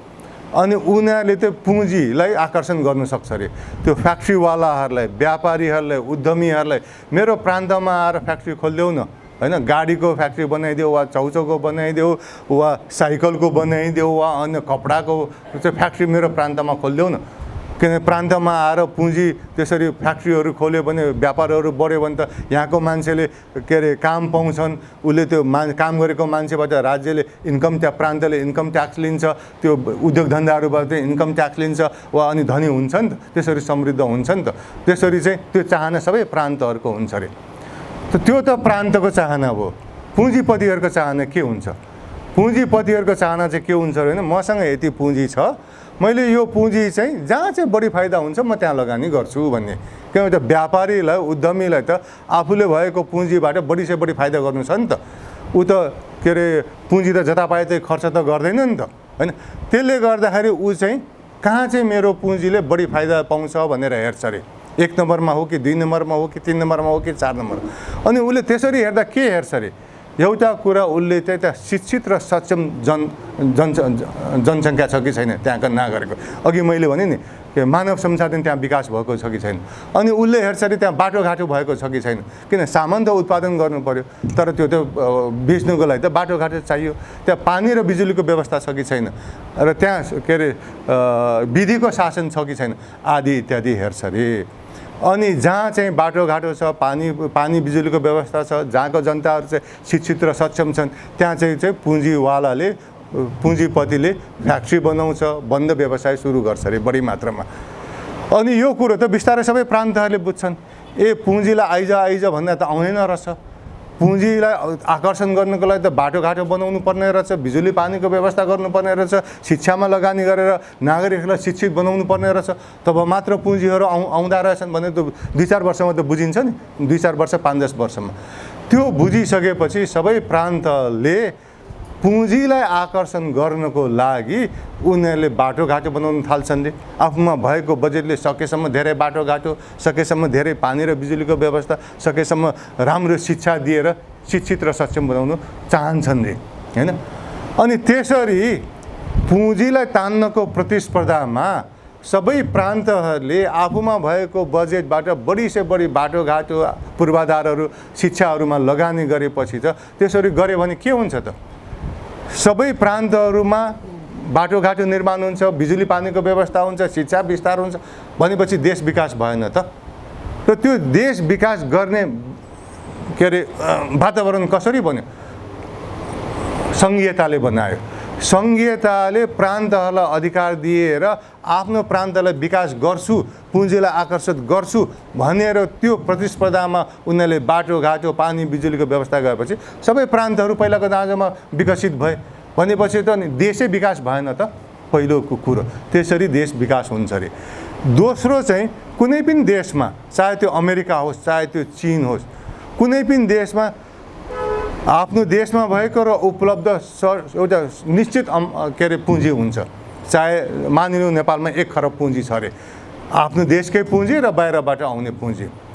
र त्यो पुँजी चाहिँ यदि चुस्तताका साथ बढी प्रतिफल हुने ठाउँमा लगानी भयो भने त्यो पुँजीले बढी फाइदा गर्छ अनि देश सम्पन्न हुन्छ। जस्तो हामीले 10 जना मान्छेलाई 1-1 करोड दियौँ रे, र को चाहिँ ती 10 जना मध्ये को चाहिँ बढी धनी हुन्छ? जुन व्यक्तिले बढी प्रतिफल हुने ठाउँमा लगानी गर्यो त्यो व्यक्ति बढी धनी हुन्छ। जसले चाहिँ त्यो पुँजीको व्यवस्था बुझेन, उसले राम्रो ठाउँमा लगानी गरेन, ऊ गरिब हुन्छ वा ऊ धनी हुँदैन, होइन? त्यसले गर्दा नेपालमा भएको उपलब्ध हुने पुँजी, देशमा भएको पुँजी, बाहिर हुने पुँजी यदि हामीले बढी फाइदा हुने प्रदेशहरूमा लगाएर, सेक्टरमा लगाएर त्यो भएको पुँजीले बढी मुनाफा दियो, बढी प्रतिफल दियो, बढी फाइदा दियो भने त्यसरी देश विकास हुने हो। त्यसरी चाहिँ सङ्घीयताले चाहिँ देश चाहिँ विकास गर्छ भनेर भन्दछन्। यसै सिलसिलामा म तपाईँलाई एउटा अमेरिकाको एउटा प्रान्तको उदाहरण दिन्छु। अमेरिका भनेको कस्तो देश हो भने त्यहाँ चाहिँ सङ्घ वा केन्द्रभन्दा प्रान्तहरू शक्तिशाली भनेर भनिन्छ। किन अमेरिका त विभिन्न देशहरू मिलेर बनेको देश हो नि त, त्यसो गर्दा त केन्द्रलाई त कसैले पनि शक्तिशाली बनाउँदैन नि त। अमेरिकाको कथा त्यो हो। अमेरिकामा एउटा नेभेडा भन्ने यस्तो राज्य छ, त्यो चाहिँ मरुभूमि हो, होइन? त्यहाँ अरू केही छैन, थोरै खनिज पदार्थहरू छ, मान्छेहरू पनि जानेनन् मरुभूमिमा को बस्ने। अनि नेभेडाले कसरी विकास गर्ने त? त्यो त केन्द्रको मान्छेलाई चासो पनि हुँदैन, थाहा पनि हुँदैन, अन्य प्रदेशको पनि त्यो इन्ट्रेस्टको विषय भएन। अनि नेभेडाले के गर्यो भने अमेरिकामा अन्य प्रदेशहरूमा जुवा घर बनाउनु दिँदैन प्रान्तहरूले, त्यो प्रान्तको अधिकारभित्र पर्छ।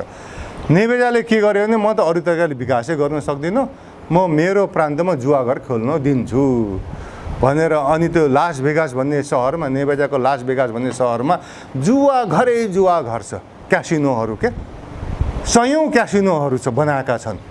अनि त्यहाँ अमेरिकाभरका मान्छेहरू छुट्टी मनाउन जान्छन्, जुवा खेल्न जान्छन्, नाटकहरू हेर्न जान्छन्। संसारका एकदम स्थापित गायक गायिकाहरू त्यहाँ वर्षौँ बस्छन् क्या। प्रत्येक साँझ जस्तो उनीहरूको त्यो कन्सर्ट हुन्छ क्या, त्यो कन्सर्टहरू हेर्न जान्छन्।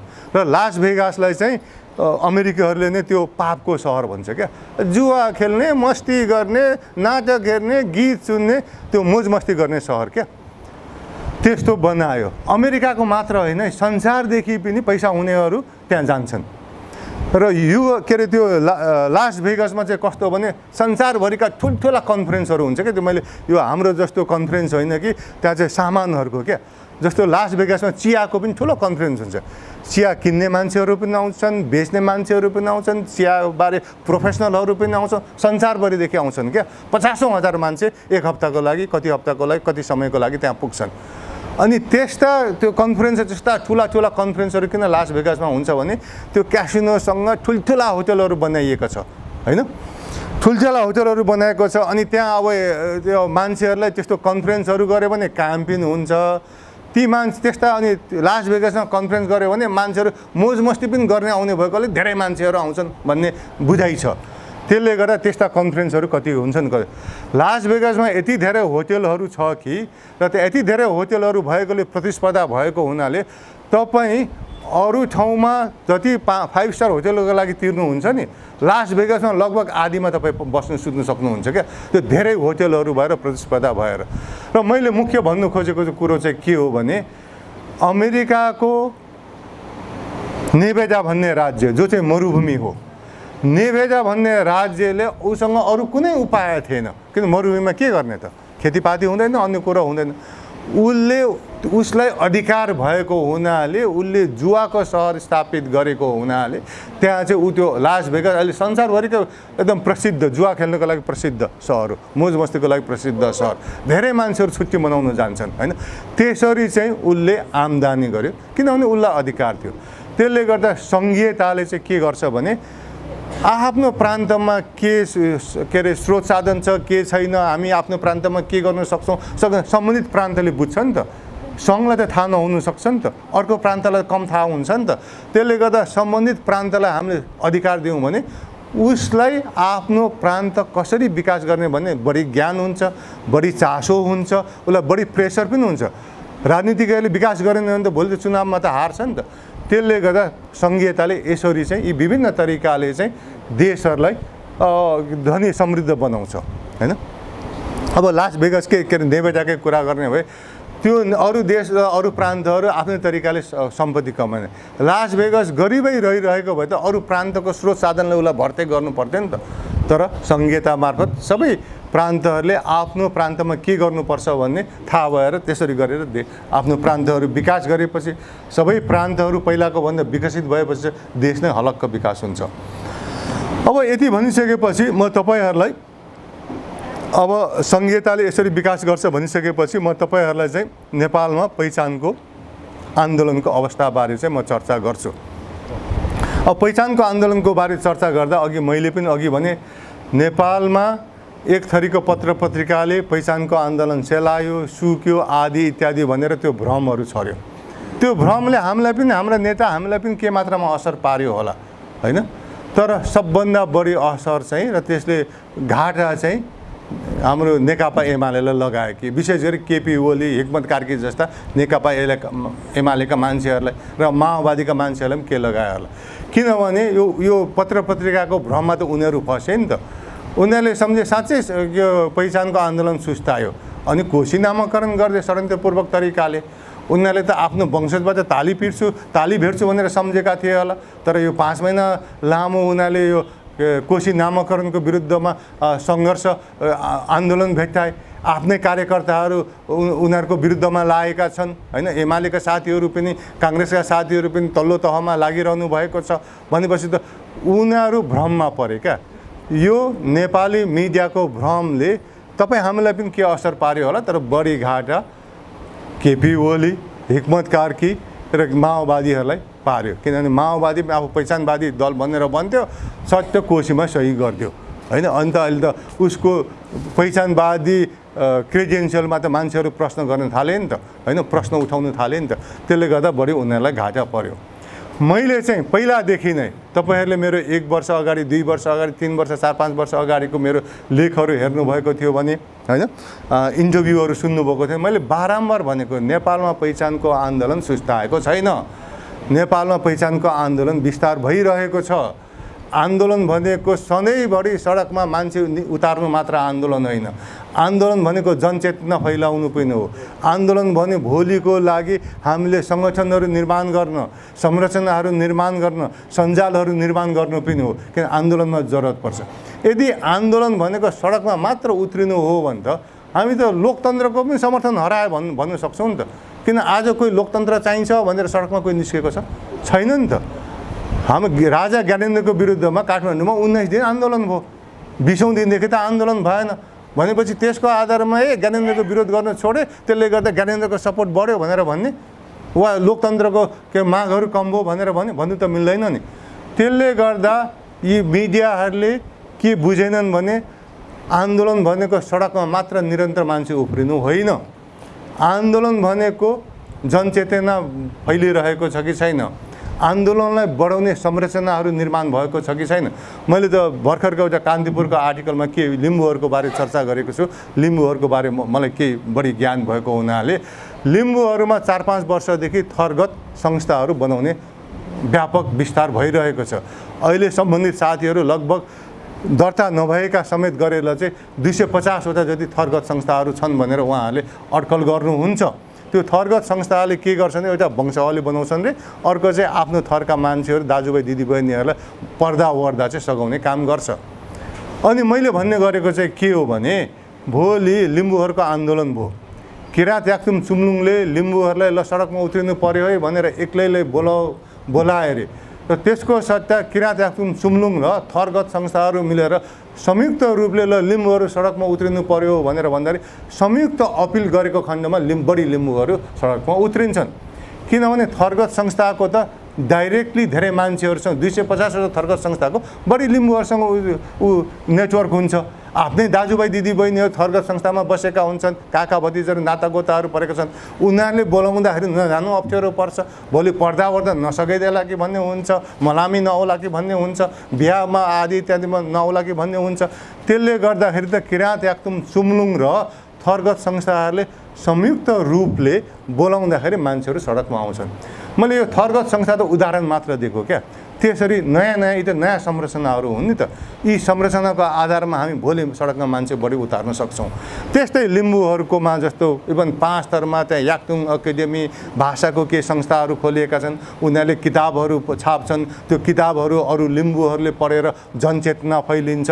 लिम्बूहरू को हौँ, हामी के चाहन्छौँ, हाम्रो इतिहास के हो भनेर बुझ्छन्। त्यो 5 थरमा मात्र होइन, अरू जिल्लाहरूमा पनि त्यस्तो गतिविधिहरू भएको छ। काठमाडौँमा के अरे कलाकारहरूले सङ्घ संस्थाहरू खोलेका छन्, वकिलहरूले सङ्घ संस्थाहरू खोलेका छन्।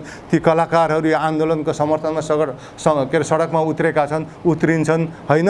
भोलि यहाँ दमन भयो भने त्यो वकिलको संस्थाले चाहिँ हाम्रो दमन परिएका हाम्रो योद्धाहरूलाई उनीहरूको डिफेन्समा आउँछ होइन। त्यसले गर्दा त्यसरी चाहिँ यी संरचनाहरू निर्माण हुनुपर्छ, जनचेतनाहरू फैलिनुपर्छ। त्यो फैलिसकेपछि अनि आन्दोलन सडकमा उतारेको दिन अझ सशक्त हुन्छ। त्यसले गर्दा मैले पहिलादेखि नै आन्दोलनहरू, पहिचानको आन्दोलन विस्तार हुने क्रम जारी छ। सडकमा मान्छे उत्रिनु अगाडि जनचेतना फैलाउनुपर्छ। सडकमा उतार्नको लागि सङ्गठन र सञ्जालहरू निर्माण गर्नुपर्छ। त्यो भइरहेको थियो, तर काठमाडौँको मिडियाले त्यो देखेन। उसको दिमाग बन्द छ। उसले खालि सडकमा छ कि छैन मान्छेहरू मात्र हेर्छ। उसले हेर्नुपर्ने चिजहरू कहिले पनि हेरेन। त्यसले गर्दा उसले चाहिँ सेलाएको देख्यो। तर वास्तवमा भने पहिचानको आन्दोलन विस्तार भइरहेको थियो। अब पहिचानको आन्दोलनहरू विस्तार भइरहेको हुँदाखेरि म तपाईँलाई एक दुई कुरा, तपाईँहरूकै कोसीको आन्दोलनले पनि त्यो विस्तार भइरहेको देखिन्छ क्या। तपाईँहरू आज बर्खाको साउनको समय, यो बर्खा भनेको त खेतीपाती गर्ने समय हो नि त। तपाईँले नेपालमा बर्खाको समयमा कुनै आन्दोलन भएको देख्नु भएको छ? बर्खाको समय आन्दोलन हुँदैन, किनभने मान्छेहरू खेतीपातीमा व्यस्त हुन्छन्, पानी पर्छ, बाढी पहिरो जान्छ, त्यसले छेक्छ। त्यसले गर्दा बर्खा तर कोशी नामाकरणको विरुद्धको आन्दोलन आज बर्खामा पनि जारी छ। तपाईँ कहिले योगेश भट्टराईलाई लखेट्नुहुन्छ, तपाईँहरू कहिले त्यो राणालाई लखेट्नुहुन्छ, कहिले हाम्रो मियाङ्गोजीलाई लखेट्नुहुन्छ। त्यो त आन्दोलन भइरहेको चिज हो नि त, बर्खामा पनि भइरहेको छ क्या। नेपालमा गणतन्त्रको आन्दोलन पनि बर्खामा भएको थिएन, लोकतन्त्रको आन्दोलन पनि बर्खामा भएको थिएन, तर आज हाम्रो कोशी नामाकरणको विरुद्धको आन्दोलन बर्खामा पनि भइरहेको छ। आज हामी 31 गतेदेखि हाम्रो टिम यो प्रदेश 1 को 8वटा जिल्लामा घुम्यो। तेर्थुममा गयो, धनकुटामा गयो, धरानमा गयो, पाँचथरको 3 ठाउँमा गयो, ताप्लेजुङमा गयो, इलाममा गयो। अघि बिहान हामी मोरङमा थियौँ, अहिले हामी यहाँ छौँ। यी सबै ठाउँमा कुनै ठाउँमा 2 दिन अगाडि खबर गर्नुभएको रहेछ हाम्रो सङ्घर्ष समितिका साथीहरूले, कुनै ठाउँमा 3 दिन अगाडि। त्यस्तो बेलामा पनि हलहरू टनाटन हुँदा झ्यालमा पनि, हलमा नआतेर मान्छेहरू झ्यालमा पनि बस्नुभएको थियो। भनेपछि यो त उत्साह हो नि त, मान्छेमा जाँगर छ। मेरो पहिचान मेट्यो भन्ने आक्रोश छ भनेपछि यो त पहिचान विस्तार भएको हो नि त, हैन? त्यसको साथसाथै म तपाईँलाई के भन्छु भने जसरी यो कोशी नामाकरणको विरुद्धको पहिचान आन्दोलन हुँदा त माओवादीले त अर्कोतिर कोशीकोमा भोट दिएको थियो, पछि आएर उसले त्यसलाई सुधार्यो, म नामाकरण सच्याउन तयार छु भनेर भन्यो। अनि काङ्ग्रेसका पनि 14वटा जिल्ला अध्यक्षहरूले वक्तव्य दिए। भनेपछि त कोशी नामाकरण गर्नेवालाहरू पनि सही गर्नेवालाहरू पनि फर्के नि त, केही त सबै फर्केका छैनन्। भनेपछि आज पनि यो विस्तार छ। यसको साथसाथै म नेपालमा भएका पहिचानको आन्दोलनहरूको छोटो चर्चा गर्छु र त्यसपछि चुनावको चर्चा गरेर चाहिँ कसरी पहिचानको आन्दोलन विस्तार भएको थियो भनेर म भन्छु। नेपालमा पहिचानको आन्दोलन सफल भएको, पहिलो सफल भएको भनेको मधेसीहरूको आन्दोलन सफल भएको थियो। मधेसीहरूले सशक्त आन्दोलन गरेर संघीयता यो देशमा ल्याए। त्यति मात्र होइन, उनीहरूले सशक्त आन्दोलन गरेर जनसङ्ख्याको आधारमा प्रतिनिधि छान्ने व्यवस्था पनि मिलाए। अनि नागरिकताको उनीहरूले नागरिकताको सवालहरू धेरै भोगेका छन्, नागरिकताको सवालहरू पनि केही रूपमा साम्य गराए। भनेपछि पहिलो आन्दोलन चाहिँ मधेसीहरूको थियो। त्यसपछि विगतको चुनावमा नागरिक उन्मुक्ति पार्टीले, थारूहरूको पार्टीले पश्चिम नेपालमा सिटहरू जित्यो। भनेपछि मधेसीहरू एक समयमा तातिए। त्यतिखेर हामी तात्तिन सकेको थिएनौँ, 1 नम्बर तात्तिएन। अन्य आदि जनजातिहरू, आदिवासीहरू पनि तात्तिएका थिएनन्। तर पछिल्लो समयमा नागरिक उन्मुक्ति पार्टीले सिटहरू जित्यो। भनेपछि दोस्रो चरणमा आदिवासीहरूमध्ये नागरिक उन्मुक्ति पार्टी वा थारूहरू आन्दोलित भए। अहिले तेस्रो चरणमा आएर 1 नम्बर तात्तिएको छ, हैन? भनेपछि यो एकैपल्ट हामी चाहिँ चाहन्छौँ हामी सबै एकैपल्ट तात्त्यौँ भने त्यस्तो हुँदैन रहेछ। जसको चाहिँ जुन चाहिँ प्रान्तको, जुन चाहिँ समुदायको जनचेतना फैलिएको छ, सङ्गठन निर्माणहरू भएको छ, जुन चाहिँ तयारी समय हुन्छ उसले मौका पाउँदा आन्दोलन तात्तिन्छ। मधेस तात्तिँदाखेरि हामी तात्तिन सकेनौँ, आज हामी तात्तिएको छौँ। आज हामीसँग 3 नम्बरका, 4 नम्बरका, 5 नम्बरका, 6 नम्बरका, 7 नम्बरका साथीहरू सँगै तात्तिए हुन्थ्यो होला, तर उहाँहरूमा त्यो जनचेतना फैलिसकेको हुनसक्छ, सङ्गठनहरू निर्माण नभइसकेको हुनसक्छ। तर म तपाईँहरूलाई के चाहिँ विश्वस्त दिलाउन चाहन्छु भने त्यहाँ पनि 1 नम्बरको प्रदेशको आन्दोलनलाई हेरेर उहाँहरूमा पनि उत्साह बढेको छ। उहाँहरू पनि अब कसरी हाम्रो प्रदेशमा पनि आन्दोलनहरू विस्तार गरौँ भनेर बारम्बार मिटिङहरू बस्नु थाल्नु भएको छ। मलाई विभिन्न साथीहरूको फोन आयो। म बसन्तपुरमा पुग्दाखेरि पूर्व काङ्ग्रेस मन्त्री हाम्रो गुरुङजीले फोन गरेर भन्नुभएको थियो, तपाईँहरू निरन्तर गर्नुहोस् है, तपाईँहरूलाई देखेर 1 नम्बरको आन्दोलनलाई देखेर हाम्रो साथीहरूमा पनि उत्साह आएको छ, हामी पनि तयारीमा लागेका छौँ भनेर भन्नुभएको छ। त्यसले गर्दाखेरि आज 1 नम्बर तात्तिएको छ होला। आज 1 नम्बर तात्तिएको देखेर अरू साथीहरूलाई, अरू प्रान्तहरूलाई, अरू समुदायहरूलाई पनि उत्साह बढेको छ। आज नै ती प्रान्तहरू के अरे आन्दोलनमा नउत्रिन सक्छन्, किनभने त्यहाँ तयारी नपुगेको हुनसक्छ। तर म तपाईँहरूलाई ठोकुवाका साथ भन्छु, भोलि कुनै दिनमा, भोलि पर्सि निकर्सी कहिले हो, कुन वर्ष, अर्को वर्ष कुन बेला हो, 3 नम्बर पनि तात्तिन्छ, 4 नम्बर पनि तात्तिन्छ, 5 नम्बर पनि तात्तिन्छ, 6 नम्बर पनि तात्तिन्छ, 7 नम्बर पनि तात्तिन्छ। म तपाईँलाई ठोक्का भन्छु। म खालि केही ठोक्का गर्न सक्दिनँ भने समय सीमा म तपाईँलाई तोक्न सक्दिनँ। यो साल चाहिँ यो प्रान्त तात्तिन्छ, यो साल चाहिँ यो समुदाय तात्तिन्छ भनेर म त्यो भन्न सक्दिनँ। तर निश्चित रूपले ती प्रान्तहरू तात्तिन्छन्। अब यसो भन्दाखेरि म तपाईँलाई अर्को उदाहरण दिन्छु कसरी चाहिँ नेपालमा पहिचानको चाहिँ आन्दोलनहरू चाहिँ विस्तार भइरहेको थियो भनेर। यसपालिको चुनाव हेरौँ। यसपालिको चुनावमा पहिला सिट जितेका पहिचानवादी दलले यसपालि पनि जिते। लोसपाले पहिला पनि जितेको थियो, यसपालि पनि सिट जित्यो। जसपाले पहिला पनि सिट जितेको थियो, यसपालि पनि जित्यो। अब चुनावहरूमा सिट तलमाथि हुनु स्वाभाविक हो। एउटा चुनावमा सिट कम भयो भने त्यो सेलायो सुस्तायो भन्नु त मिल्दैन। यसपालि एमालेको सिट पहिलाको भन्दा घट्यो, अब एमाले सेलायो एमाले सुस्तायो भन्ने हो त? त्यो त भन्न सक्दैनौँ नि त। कुनै चुनावमा काङ्ग्रेसको सिट घटेको थियो, माओवादीको सिट घटिरहेको छ होइन। एउटा चुनावमा सिट घट्दैमा त सेलायो त भन्नु सक्दैन। त्यसले गर्दाखेरि यो हाम्रो पत्रकारहरूले यसपालिको चुनावमा लोकसभा जसपाको सिटै घटे पनि मतै घटे पनि ती सेलायो भन्नु त मिल्दैन हैन। र निश्चित रूपले लोकसभा र जसपाले यसपालि पनि सिट जिते, उनीहरूको मत र सिटमा पनि खासै फरक छैन हैन। साथसाथै यसपालि त्यो दुईटा पार्टीले सिट जितेका मात्र हैनन्, थारूहरूले नागरिक उन्मुक्ति पार्टीले पश्चिममा सिट जित्यो, आफ्नो एरियामा उल्लेखनीय सिटहरू जित्यो भनेपछि त यसपालि पुराना पहिचानवादी दलले सिट मात्र जितेनन्, एउटा नयाँ पहिचानवादी दलको उदय भयो।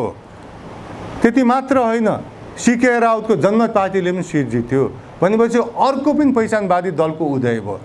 त्यसले गर्दा यसपालि पुराना पहिचान दलहरूले सिट जित्न निरन्तरता मात्र दिएनन्, दुईटा नयाँ पहिचानवादी दलहरू निर्माण भए भनेको त्यो भनेको त पहिचानको उहरू त विस्तार भएको हो नि त हैन। पहिचानको के अरे आन्दोलनहरू त विस्तार भइरहेको रहेछ, विस्तार भएर उनीहरूले आफ्नो भाग पनि लिन थालेका रहेछन् भन्ने प्रश्न देखिन्छ। यति देख्दा देख्दै चाहिँ अब हाम्रो नेपालका आफूलाई मूलधारे भन्ने पत्र पत्रिकाहरू चाहिँ भ्रमहरू निरन्तर चलिरहन्छन् हैन। ती भ्रमहरू मात्र हो, हाम्रो ऊ चाहिँ जारी छ। अब यसरी चर्चा गर्दाखेरि चाहिँ तपाईहरुलाई यो चाहिँ अब नेपालमा मात्र आन्दोलन विस्तार भएको होइन क्या, यो पहिचानको आन्दोलन भनेको संसारभरि विस्तार भइरहेको छ है। र यो नेपालमा विभिन्न पहिचानको बारे पनि अन्य भ्रमहरू पनि के अरे प्रचार प्रसार गरेका छन्। जस्तो नेपालमा एउटा भ्रम के हो भने के भन्छन् भने हैन नेपाल गरिब देश हो, तपाईहरु यो के पहिचान भन्नुहुन्छ, नेपाललाई धनी बनाऊ, नेपाल धनी भएपछि तपाईको पहिचान कता हराउँछ भनेर भन्छन्। तपाईले त्यो सुन्नु भएको होला नि त, बारम्बार उनीहरूको रचाइ नै थियो। म तपाईहरुलाई दुई तीनवटा देशको कुरा गर्छु हैन। एउटा तपाईलाई म बेलायतको कुरा गरौँ। बेलायतमा 4-5 वर्ष अगाडि 5-6 वर्ष अगाडि स्कटल्यान्ड भन्ने त्यहाँको उत्तरी भागको वासीहरूले हामी देश छुट्याउँछौँ भनेर पृथकतावादी आन्दोलन, सशक्त पृथकतावादी आन्दोलन गरे नि त। पृथकतावादी आन्दोलन भनेको त पहिचानको उत्कृष्ट आन्दोलन हो क्या। हामीले त नेपालमा त छुट्टिन्छौँ भनेर त अझैसम्म मागेका छैनौँ, भोलि माग्नुपर्ने अवस्था आउन सक्छ, तर आजसम्म त भनेका छैनौँ नि त। तर स्कटल्यान्डमा बेलायतमा स्कटिसहरूले हामी छुट्टिन्छौँ भनेर उनीहरूले राज्यलाई जनमत सङ्ग्रह गर्न बाध्य बनाए भने त्यति सशक्त आन्दोलन हो त्यो। त्यो स्कटल्यान्डको मात्र कथा, बेलायतको मात्र कथा होइन है। फ्रान्समा न्यू क्यालेडोनिया भन्ने एउटा टापुले, फ्रान्सको टापुले हामी छुट्टिन्छौँ भन्यो, अनि फ्रान्स पनि बाध्य भएर जनमत सङ्ग्रह पृथकतावादी आन्दोलनलाई साम्य पार्नको लागि व्यवस्थापन गरेर उसले के अरे जनमत सङ्ग्रह गर्यो। फ्रान्समा मात्र, बेलायत र फ्रान्समा मात्र होइन, स्पेनमा त्यहाँ बास्कहरूको, बास्क राज्यको पृथकतावादी आन्दोलन छ। त्यहाँको क्याटालोनियामा क्याटालानहरूको पृथकतावादी आन्दोलन छ।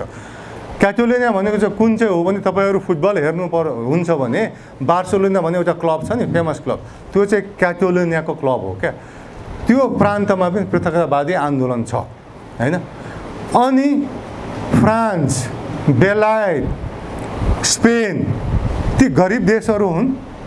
त्यो क्याटालोनियाका नागरिकहरू गरिब हुन्, बेलायतको स्कटिसहरू गरिब हुन्, फ्रान्सको न्यू क्यालेडोनियाको मान्छेहरू गरिब हुन्। उनीहरू त सम्पन्न हुन्, संसारभरिकै सम्पन्न देशहरू हुन्, समृद्ध देशहरू हुन्। अन्त त्यो समृद्ध देशको नागरिकलाई पनि त पहिचान त चाहिँदो रहेछ नि त। स्कटिसहरू सम्पन्न हुन्, क्याटालानहरू सम्पन्न हुन्, न्यू क्यालेडोनियाको सम्पन्न हुन् भनेपछि पहिचान भनेको गरिबलाई मात्र होइन, धनीलाई पनि चाहिन्छ, मध्यम वर्ग सबैलाई पहिचान चाहिन्छ। यो उनीहरूले देश समृद्ध भएपछि मान्छेलाई पहिचान चाहिन्छ भने झुट हो। उनीहरूले त्यस्तो कुरा गरे भने तपाईँ खालि भन्नु स्कटल्यान्डमा हेर्नु न त, के अरे फ्रान्समा हेर्नु न त, स्पेनमा हेर्नु न त भने पुग्छ। तर उनीहरूको दिमाग बन्द दिमाग छ, त्यो बन्द दिमागले नदेख्न सक्छ, त्यो बेग्लै कुरो हो। त्यसले गर्दाखेरि चाहिँ सबै, चाहे ऊ गरिब होस् चाहे ऊ धनी होस्, मान्छेलाई पहिचान चाहिन्छ हैन। यो चाहिँ यी देशका उदाहरणहरूले प्रष्ट पार्छ। अझ यो पहिचानको सिद्धान्तले के भन्छ, जस्तो नेपालमा त हाम्रो कम्युनिस्ट पार्टीहरू धेरै छन्, पुराना कम्युनिस्ट पार्टीहरू पनि छन्, उनीहरूले मार्क्सिस्ट लेनिनिस्ट ग्रन्थहरू पढेका छन्। त्यसले गर्दा धनी वर्ग र गरिब वर्गहरू लडाइँ गर्छन् भनेर, द्वन्द्व हुन्छ भनेर उहाँले धेरैलाई पढाउनु भएको छ नि। तर ती मान्छेहरूले के बिर्से भने, के पढ्नु भएको छैन भने, पहिचानको आन्दोलनमा चाहे ऊ गरिब होस्, चाहे ऊ करोडपति होस्, चाहे ऊ अरबपति होस्, आफ्नो समुदायको पहिचानको आन्दोलन समर्थन गर्छ। त्यसले गर्दा पहिचानको आन्दोलनले आफ्नो समुदायका गरिब धनी सबै सदस्यहरूलाई एकत्रित गर्छ। अब 2-4 जना त फटाइहरू जहाँ पनि हुन्छन् हैन, तर समग्रमा पहिचानको आन्दोलनले धनी गरिब सबै सदस्यहरूलाई बाँच्छ भनेर देखाउँछ। त्यसले गर्दा यो कुरोहरू हामीले ख्याल गर्नुपर्छ। अब म यसपछि अब मेरो आफ्नो धेरै कुरोहरू सिद्धाएँ। म अब तपाईँहरू सामु 2टा कुरो राख्छु। एउटा चाहिँ कसरी चाहिँ यो पहिचानको आन्दोलन निरन्तरता र विस्तार गर्नु सकिन्छ भन्ने मसँग केही विचारहरू छन्, म त्यो तपाईँहरू सामु सेयर गर्छु। त्यसपछि चाहिँ यो पहिचानको अहिले आन्दोलन जुन सफल भइरहेको छ, यसबाट चाहिँ कसरी बढी से बढी चाहिँ हाम्रो आफ्नो समुदायहरूको हितको लागि र देशको हितको लागि यसलाई चाहिँ कसरी राजनीतिक शक्तिको रूपमा चाहिँ रूपान्तरण गर्न सकिन्छ भन्ने मेरो केही विचारहरू तपाईँहरूको सामु चर्चा गर्छु। अब अघि मैले यो हाम्रो पहिचानको आन्दोलन सशक्त छ हैन, बर्खाको समयमा पनि निरन्तर छ, सङ्गठन निर्माणहरू भइरहेको छ भन्ने कुरोहरू राखेँ। जस्तो केही हप्ता अगाडि ताप्लेजुङमा 500 को युवा दस्ता गठन भयो, ओखलढुङ्गामा 150 को युवा दस्ता गठन भयो। अस्ति हामी पान्थरमा पुग्दाखेरि हाम्रो पान्थरका साथीहरूले 1101 जनाको युवा दस्ता बनाउने हामी तयारीमा छौँ भनेर उहाँले घोषणा गर्नुभएको छ। अन्य ठाउँमा पनि त्यस्तै तयारीहरू चलिरहेको छ। वडामा सङ्घर्ष समितिहरू निर्माणहरू भइरहेका छन्, विस्तार भइरहेका छन् भन्नाले हाम्रो पहिचानको निर्माण यस्ता संरचनाहरू चाहिन्छ र हाम्रो आन्दोलन ठिक दिशामा गइरहेको छ। अब म तपाईँहरूको सामु अर्को एउटा चर्चा गर्छु। त्यो के हो भने, अब तपाईँ हामीले पनि भयो होला, अब 4-5 महिनादेखि आन्दोलनमा छौँ। विशेष गरी आन्दोलनकर्ताहरू थाकिन्छ, गलिन्छ, यहाँ भएको स्रोत साधनहरू सिद्धिन्छ हैन। त्यसले गर्दाखेरि आन्दोलनकर्मीहरूले के ध्यान दिनुपर्छ भने, हामीले आन्दोलन गर्दाखेरि कसरी कम स्रोत साधन प्रयोग गरेर कम समयमा बढी प्रभावकारी रिजल्टहरू ल्याउनुपर्छ, उपलब्धिहरू हासिल गर्नुपर्छ भन्ने कुरोहरू हामीले ध्यान दिनुपर्छ। अब यो कुरो कसरी चाहिँ प्रभावकारी हुने भनेर भन्दाखेरि म तपाईँलाई माओवादी जनयुद्धको टाइमको म तपाईँलाई चर्चा गर्छु। यसो भन्दाखेरि मलाई माओवादीको समर्थक पनि नभन्नुहोस्, विरोधी पनि नभन्नुहोस्। माओवादीले त मेरो पुर्खौली घर उडाइ नै दिएको थियो हैन, जलाइ नै दिएको थियो। त्यसले गर्दा म समर्थक हुने त कुरै भएन। तर मैले आज यहाँ तपाईँहरू कोही माओवादी हुनु होला, कोही माओवादी विरोधी हुनु होला, मलाई त्यसमा सरोकार छैन। मलाई सरोकार भनेको चाहिँ माओवादीहरूले आफ्नो प्रभाव छोटो समयमा थोरै जनशक्ति प्रयोग गरेर कसरी विस्तार गरे भनेर म यो त्यहाँ चर्चा गर्छु। र ती उदाहरणबाट यो आन्दोलनले पनि केही सिकेर थोरै जनशक्तिबाट थोरै समयमा बढी उपलब्धिहरू हासिल गर्न सकिन्छ कि भन्ने उद्देश्य हो मेरो चर्चाको लागि। अब यो आन्दोलनको एउटा सबभन्दा एउटा गतिलो गतिविधि भनेको के देखिएको छ भने, 14वटा जिल्लाबाट अभियन्ताहरूलाई विराटनगरमा उतारेर प्रदेश सेवा घेराउ गर्ने, नारा जुलुस लगाउने, अनि त्यहाँदेखि भाषण गर्ने र त्यसको लक्ष्य चाहिँ प्रदेश सभालाई, सभासदहरूलाई प्रभाव पार्ने लक्ष्य रहेको छ। त्यसले एक किसिमको उपलब्धि लिएको छ। म त्यसलाई नकार्न चाहदिनँ। तर म चाहिँ के भन्छु भने, त्यसो पनि कहिले कहिले गर्नुपर्छ। तर त्यसो गर्दाखेरि त अब 14 जिल्लाबाट ओखलढुङ्गादेखि खोटाङबाट साथीहरू अब 10 घन्टा 12 घन्टा बाइकमा चढेर, बसमा चढेर, गाडी रिजर्भ गरेर आउनुहुन्छ। धेरै पैसा खर्च हुन्छ, धेरै समय बिताउनु पर्यो, त्यो दिन फर्किन सकेन, 1-2 दिन त्यहाँ सुत्नै पर्यो विराटनगर गर्मीमा हैन। अनि त्यसपछि अब त्यहाँ हामी जान्छौँ भनेपछि के अरे राज्यले 1 नम्बरको सारा पुलिसहरू मात्र होइन, 3 नम्बरदेखि पनि पुलिस ल्याउँछन्, सबै थुपार्छन् रे। अनि त्यो सांसदले घेरेर सुरक्षाको घेराभित्र राख्छन्। अनि हामी बाहिर बसेर नारा जुलुस गर्छौँ। कहिले कहिले पुलिसहरूसँग पनि मुठभेड हुन्छ, डन्डा पनि खाइन्छ हैन। त्यसो हुन्छ। तर अब प्रदेश सांसदहरू पुलिसको घेराभित्र बसेर आनन्दले बसेर आउँछन्, सायद एसीको कोठामा बसेका हुन्छन्। 2-4 जनालाई असर पारेको छ हैन। जनताको समूह देखेपछि राजनीतिकहरू अलिकति कान ठाडो पार्छन्। असर नपरेको होइन, के असर परेको छ। तर मेरो विचारमा त्योभन्दा अरू गतिलो गतिविधिहरू तपाईँले गर्नुभएको छ। जस्तो मैले अघि पनि उदाहरण दिएँ, खोटाङ कि ओखलढुङ्गा हिक्मत कार्कीलाई लखेको थिएँ नि। अनि खोटाङमा 2-4 जना सांसदहरूलाई कालो मसो लगाइदिए हैन। त्यो गर्न त हामीले सबै जिल्लाको मान्छे त बटुल्नु परेन नि त। तर ती कुरोहरू भाइरल बने, सबैले सुने, के अरे प्रदेश सांसदहरूको आत्मबल गिर्यो, हिक्मत कार्कीको आत्मबल गिर्यो, हिक्मत कार्कीहरू धेरै ठाउँमा जान आँट गरेन त्यतिखेर हैन। भनेपछि त त्यतिखेर त्यो पनि प्रभावकारी हो क्या। हामीले एउटा जिल्लाको 8-10 जना अभियन्ताहरूलाई मोबिलाइज गरेर उत्तिकै असर पार्न सक्छौँ भने त्यो किन नगर्ने। त्यो त 13वटा जिल्लाका हाम्रो अभियन्ताहरू त आफ्नो काम व्यवसायमा लाग्दा त हुने भयो नि त। अनि सम्बन्धित जिल्लामा आएको बेला त्यो जिल्लाका मान्छेहरू अभियन्ताहरू तात्तिने। इलाममा गएको बेला हाम्रो राणाजीको गाडी फुटाइदिए, योगेश भट्टराईलाई नारा जुलुस गरेर धपाइदिए, ताप्लेजुङमा हाम्रो इन्द्र आङ्बोलाई अनि म्याङ्गोजीलाई लखेटे हैन। त्यसले गर्दा त्यसको आफ्नै प्रभाव पर्छ। थोरै श्रम, साधन र समय, जनशक्ति प्रयोग गरेर हामीले बढी प्रभावकारी गर्यौँ र त्यसको असर कस्तो हुँदो रहेछ भने हामी तेर्थुममा पुग्दाखेरि तेर्थुमका साथीहरूले भन्नुहुन्थ्यो फागुन 17 गतेदेखि तेर्थुमका प्रदेश सांसदहरू तेर्थुमै फर्किन सक्नुभएको छैन अरे। अब क्या उनीहरू गयो भने उनीहरूलाई पनि कालो मसो दल्छ कि हैन, बा पिटाइ पो ठोक्ने खाने हो कि भन्ने, वा कालो के अरे झन्डाहरू हुने हो कि भनेपछि त्यसले गर्दा यहाँ के भयो त हामीले प्रदेश सभालाई पनि घेर्नुपर्छ। मैले घेर्नु हुँदैन भनेको होइन, कहिले कहिले घेर्नुपर्छ। तर त्यो घेराइले त उनीहरू त रोकिएनन्। आफ्नो जिल्लामा जान लखेटाइमा परेपछि अनि अन्य सभासदहरू पनि डराए हैन। त्यो चाहिँ प्रभावकारी हो नि त। अब त उनीहरूलाई तर्साउनु, जो पहिचान विरोधी छ उनीहरू तर्सिन थाले हैन। त्यसले गर्दा त्यस्ता गतिविधिहरू गर्नुपर्छ। अब त्यस्ता गतिविधिमध्ये म तपाईँहरूलाई एउटा गतिविधिको सुझाव दिन्छु। यो पनि मलाई लागेको चाहिँ अब कतिपय अब सांसदहरूले त आफ्नो पहिचानको अडान पहिला कोसीमा सपोर्ट गरे, अब कोसीको नामकरणको विरुद्धमा वा पहिचानवादी पहिचानवाला नाममा सही गर्छु भनेका छन् वा समर्थन गर्छु भनेका छन्।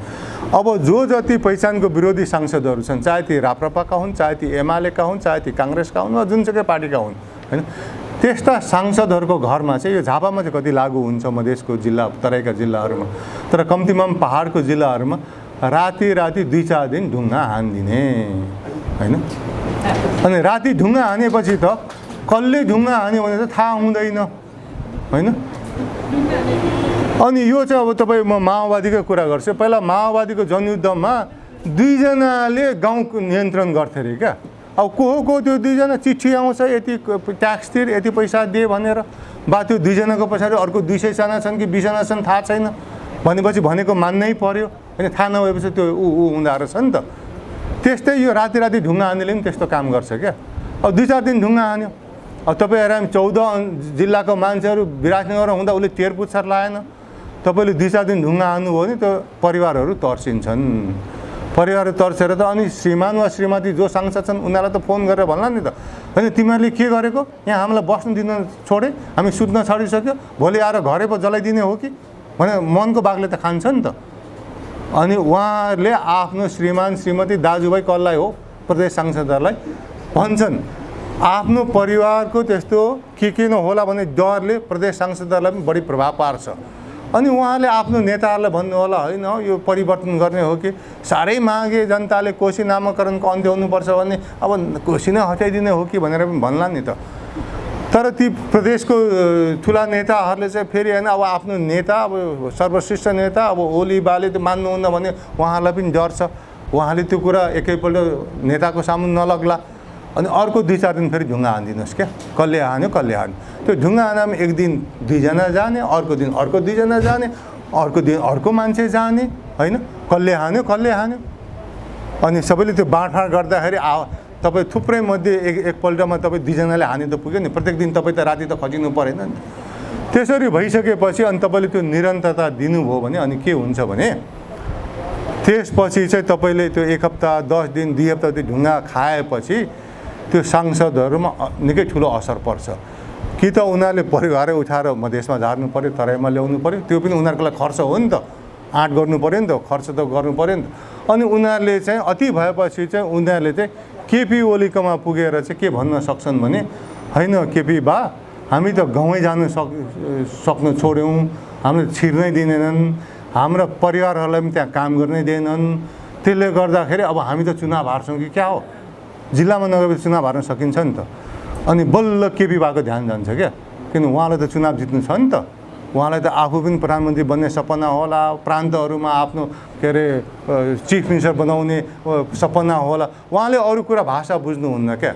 उहाँले कोशी भनेको भारतमा प्रयोग गरिने नाम भनेर भन्दा बुझ्नुहुन्न। कोशी भनेको एउटा गोत्रको नाममा आधारमा राखिएको एउटा जात विशेषको नाम भनेर उहाँले सुन्नुहुन्न क्या। उहाँले सुन्नुहुने भाषा भनेको तपाईँको पार्टी र उहाँकै नेताहरूले हाम्रो पार्टी अब हार्छ कि क्या हो, हार्ने बाटोमा लाग्यो है, किनभने हामी जिल्लै जान सकेका छैनौँ, जिल्लामा गएर हामीले काम नगरेपछि त हामी हार्छौँ। त्यो भाषा उहाँले बुझ्नु होला। अब बुझ्नु नै हुन्छ नि त, म ग्यारेन्टी दिन सक्दिनँ, तर मलाई लागेको त्यो भाषा उहाँले बढी बुझ्नुहुन्छ। त्यसले गर्दा यस किसिमका गतिविधिहरू हामीले गर्नुपर्छ। अब 2-4 जना साथीहरू राति राति ढुङ्गा हान्दाखेरि केपी बाला अनन्त गएर प्रदेश सांसद अनि त्यसपछि प्रदेशका ठुला नेताहरू अनि त्यो पार्टीको विशिष्ट नेता सर्वोत्कृष्ट नेतालाई पनि हामी असर पार्न सक्छौँ, किन नगर्ने हैन। यसले त हामीले सीमित मान्छेहरूको जनपरिचालन गऱ्यौँ, हाम्रो सीमित साधन मात्र, त्यही गाउँको मान्छेले अलिकति 10 मिनट 15 मिनट हिँडेर ढुङ्गा फाल्नु त ठुलो कुरो होइन नि त। 14 घन्टा त पेट्रोल लगाएर त हिँड्नु परेन, गर्मीमा आएर सुत्नु परेन, कहिले कहिले पुलिससँग भिडन्त हुँदा डन्ठी खानु परेन। त्यसले गर्दा यस्ता उपायहरू पनि हामीले सोच्नुपर्छ कि मैले यो कुरो चाहिँ अब अमेरिका हुँदै केही साथीहरूलाई सङ्घर्ष समितिमा लानुहोस् है, यो कुराहरू चर्चा गर्नुहोस् भनेको थिएँ। त्यो साथीहरूले सङ्घर्ष समितिमा कुरा गर्नुभयो अरे, तर साथीहरू अधिकांश साथीहरू गललल्ल हाँस्नुभयो अरे। त्यसले गर्दाखेरि उहाँहरूलाई पनि बुझाउनुको लागि मैले आज अलिक विस्तारमा यो कुरो चर्चा गरेको हुँ। यसरी चाहिँ ढुङ्गा हान्दाखेरि के केटाकेटी जस्तो ढुङ्गा हानेको जस्तो लाग्ला, तर त्यो राति राति ढुङ्गा हानेकोले कसरी प्रभाव पार्छ भनेर हामीले बुझ्नु जरुरत छ हैन। हामीलाई थोरै खर्चमा थोरै समयमा हामीले बढी उपलब्ध गर्न सक्छौँ। अब यसपछि म तपाईँलाई अर्को चाहिँ यो आन्दोलनहरूलाई प्रभावकारी बनाउनुको लागि चाहिँ प्रचार प्रसार पनि गर्नु जरुरत छ हैन। हामीले गरेको गतिविधिहरू, हामीले गरेको र विरोधीले गरेको गतिविधिहरू हामीले प्रचार प्रसार गर्नु जरुरत छ। म यो कुरो चाहिँ फेरि पनि 2टा उदाहरण दिएर म चर्चा गर्नेछु। एउटा माओवादीकै चर्चा गर्छु, अर्को चाहिँ म भारत कसरी स्वतन्त्र भयो भन्ने कुरा चर्चा गर्छु। माओवादीको चर्चा गर्दा तपाईँहरूलाई याद छ कि छैन, एकपल्ट माओवादीले एउटा नरप्रसाद अधिकारी भन्ने शिक्षकको हत्या गरेर उनलाई चाहिँ रुखमा 10-12 दिन झुन्ड्याएको तपाईँहरूलाई याद छ कि छैन, वा बढी नै झुन्ड्याए हैन। त्यो निकै चर्चा भएको विषय हो क्या। मैले त्यसरी कसैको हत्या गर्नुपर्छ भनेको होइन है, र हाम्रो आन्दोलनले हत्या गर्नुपर्छ भनेको पनि होइन। खालि के भनेको भने माओवादीले कसरी चाहिँ त्यस्ता गतिविधिहरूबाट चाहिँ उनीहरूले बढी चाहिँ प्रभाव जमाए हैन। माओवादीले के गर्छ भने त्यो साधारणतः मान्छे कसैलाई हत्या गर्यो भने त मान्छेले त मैले हत्या गरिनँ भनिन्छ, लुकाउनु खोजिन्छ नि। अब माओवादीले बकैदा सबैले देख्ने गरी झुन्ड्याएर राखे अरे। त्यो किन गरे अरे भन्दाखेरि त अब एकजना मान्छेलाई हत्या गरेको छ अनि गाउँलेलाई देख्ने गरी झुन्ड्याएर राखिदिएको छ अनि सबै गाउँलेहरू त थर्कमान नि त। अनि माओवादीले जे भने त्यो गर्नु पर्यो, वा चुप लागेर बस्नु पर्यो। भनेपछि माओवादीले एकजनाको हत्या गरेर गाउँलाई नै थर्कमान बनायो, वा त्यस बेला हत्या गर्यो वा अरू बेला कारबाही गरेर होइन। अनि माओवादीको अचम्मको कुरो त्यतिखेर चाहिँ माओवादी आन्दोलनबारे अध्ययन गर्ने एउटा जापानको एन्थ्रोपोलोजिस्ट तात्सुहिरो फुजिकुरा भन्ने चाहिँ माओवादीसँग हिँडिरहेको थियो अरे क्या। उनीहरू सँगसँगै लागेर यिनीहरू के गर्छन् कसो गर्छन् भन्ने अध्ययनको सिलसिलामा। अनि त्यसरी विभिन्न ठाउँमा जान्छन्, आमसभा हुन्छ अरे के हुन्छ नि त त्यो त्यतिखेर जनयुद्धको टाइममा। सबै ठाउँमा हामीले त्यो सुराकेला हामीले यसरी हत्या गऱ्यौँ, हामीले माऱ्यौँ भनेर प्रचार प्रसार पो गर्छ अरे त माओवादीले त। अनि त्यो मान्छे पनि छक्क पऱ्यो नि, यिनीहरू के गर्छन् भनेर ऊ पनि अचम्म पऱ्यो अरे क्या सुरुमा। पछि उसले चुरो कुरो के बुझ्यो अरे भने माओवादीले अब गाउँमा देखाएर राखे, गाउँवालो थर्काए होइन। अब गाउँभन्दा बाहिरकोलाई थर्काउनु त गाउँको मान्छेले त देख्दैनन्। अनि हामीले यस्तो सुराकेलाई माऱ्यौँ, हामीले यस्तो शोषकलाई माऱ्यौँ, यसो भनेर प्रचार प्रसार गर्ने अरे क्या। भनेपछि जसले सुन्छ त ऊ त तर्सिन्छ नि त। त्यसरी चाहिँ उनीहरूले नियन्त्रण गर्थे अरे। त्यसरी चाहिँ अघि मैले 2 जनाले राति भूमिगत रूपमा काम गरेर होइन, भूमिगत रूपमा काम गरेर अनि यसरी मान्छेलाई झुन्ड्याएर राखेर होइन। माओवादीले के गर्यो, माओवादीसँग कति जनशक्ति थियो र, उनीहरूले ढाँटेर 19-20 हजार भनेर भने। वास्तवमा त उनीहरूको त 10-12 हजार जनसङ्ख्या के अरे सेनाहरू थियो होला, तर त्यसको साथ नेपालमा त सेना नै 1 लाख जति थियो। जनपदको प्रहरीहरू थिए, अर्को सशस्त्र प्रहरी थियो, अर्को 60-70 हजार थियो। त्यो लगभग 2 लाख जति भएको त्यो सेना प्रहरीहरूलाई उनीहरूको 10,000 जतिले तह लगाइदियो क्या। त्यतिखेर त देशभरि त के अरे सदरमुकाममा पुलिसहरू सबै सदरमुकाममा थुप्रेका थिए होइन। गाउँ त सुनसान थियो नि त, माओवादीको नियन्त्रणमा थियो नि त। माओवादीले त्यो 10,000 जतिले गरेको हो क्या। कसरी गरे भने त तरिका पुर्याएर गरे होइन, त्यो राति राति ढुङ्गा हानेको जस्तै। त्यसले गर्दाखेरि मैले पनि यो आन्दोलनले सुझबुझ पुर्याएर, तरिका पुर्याएर, कम समय प्रयोग गरेर, कम जनशक्ति प्रयोग गरेर बढी प्रभावकारी, बढी उपलब्धिमूलक हुने कुरोहरू चाहिँ हामीले गर्नुपर्छ। अघि पछिल्लो समयमा चाहिँ माओवादीको प्रचार प्रसारको पनि कुरा गरेँ। अब त्यस्तै म प्रचार प्रसारको सिलसिलामा म तपाईँलाई यो गान्धीको बारे कुरा गर्छु। गान्धीले भारतको स्वतन्त्रताको आन्दोलन उनले नेतृत्व गरे। उनले त्यो स्वतन्त्रको आन्दोलन त्यतिखेरको संसारको सबभन्दा शक्तिशाली साम्राज्य बेलायतको विरुद्धमा गरेका थिए। बेलायत त्यतिखेर सबभन्दा संसारकै शक्तिशाली देश थियो नि त, साम्राज्य थियो होइन। अनि गान्धीले के गरे भने गान्धीले त कुनै बन्दुक उठाएनन्, हात हतियार उठाएनन्। उनले प्रचार प्रसार गरेर बेलायतीहरूलाई लाज मर्नु गरेर चाहिँ इन्डियादेखि भगाइदिएका हुन् रे क्या। अनि गान्धीले के गर्थे अरे त? गान्धीले त बेलायतीहरूको बुझेको कुरो, बेलायतीहरू त अब कोलोनी गरेर कोलोनीबाट स्रोत साधन चुस्न गएका हुन्। तर बेलायतले त त्यो संसारलाई त त्यसरी आफूलाई प्रस्तुत गर्दैन। बेलायतीहरूले के भन्थे? हामी यो भारत जस्तो असभ्य समाज भएको ठाउँमा उनीहरूलाई सभ्य बनाउनु गएका हौँ, भारतमा लोकतन्त्र सिकाउन गएका हौँ, भारतमा व्यक्तिगत स्वतन्त्रताको बारे, हामीले प्रजातन्त्रको बारे सिकाउन गएका हौँ भनेर फुर्ती लाउँथे नि त। काम एउटा गर्छन् तर बाहिर उनीहरूले इमेज चाहिँ कम्तीमा अन्य राष्ट्रहरूको बिचमा उनीहरूले त्यो बनाएका थिए। अब गान्धी त भारतमा पढेको के अरे बेलायतमा पढेको मान्छे, बेलायतीहरूको सोच कस्तो छ, बेलायतीहरूले आफूलाई कसरी प्रस्तुत गर्छन् भने त उनले चाल पाए। त्यसले गर्दाखेरि भारतमा स्वतन्त्रताको आन्दोलन गर्दाखेरि गान्धीको एउटै लक्ष्य शान्तिपूर्ण गर्ने तर बेलायतहरूलाई लाज मर्नु बनाउने उनीहरूको समाजमा भनेर। अनि जब गान्धीले आन्दोलनको गतिविधिहरू गर्थे नि, जस्तो उनले एकपल्ट जेल भराऊ भनेर गरे। गान्धी र उनका अनुयायीहरू प्राय शान्तिपूर्ण तरिकाले जेलमा गए।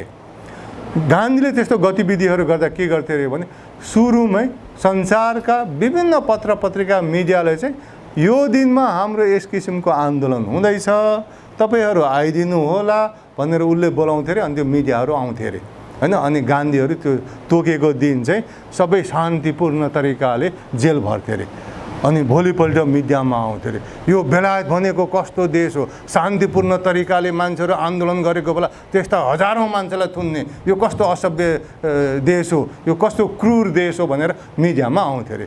बेलायतीहरूलाई लाज मर्नु, किन उनीहरू त आफूलाई त सभ्य, हामी लोकतन्त्र सुरु गर्ने देश भनेर गर्व गर्थे नि त। के को लोकतन्त्रवादी, तिमीहरू त शान्तिपूर्ण मान्छेलाई पनि उनीहरूको कुरा राख्नु नदिने, जेल कोच्ने भनेर मिडियामा आउँथ्यो।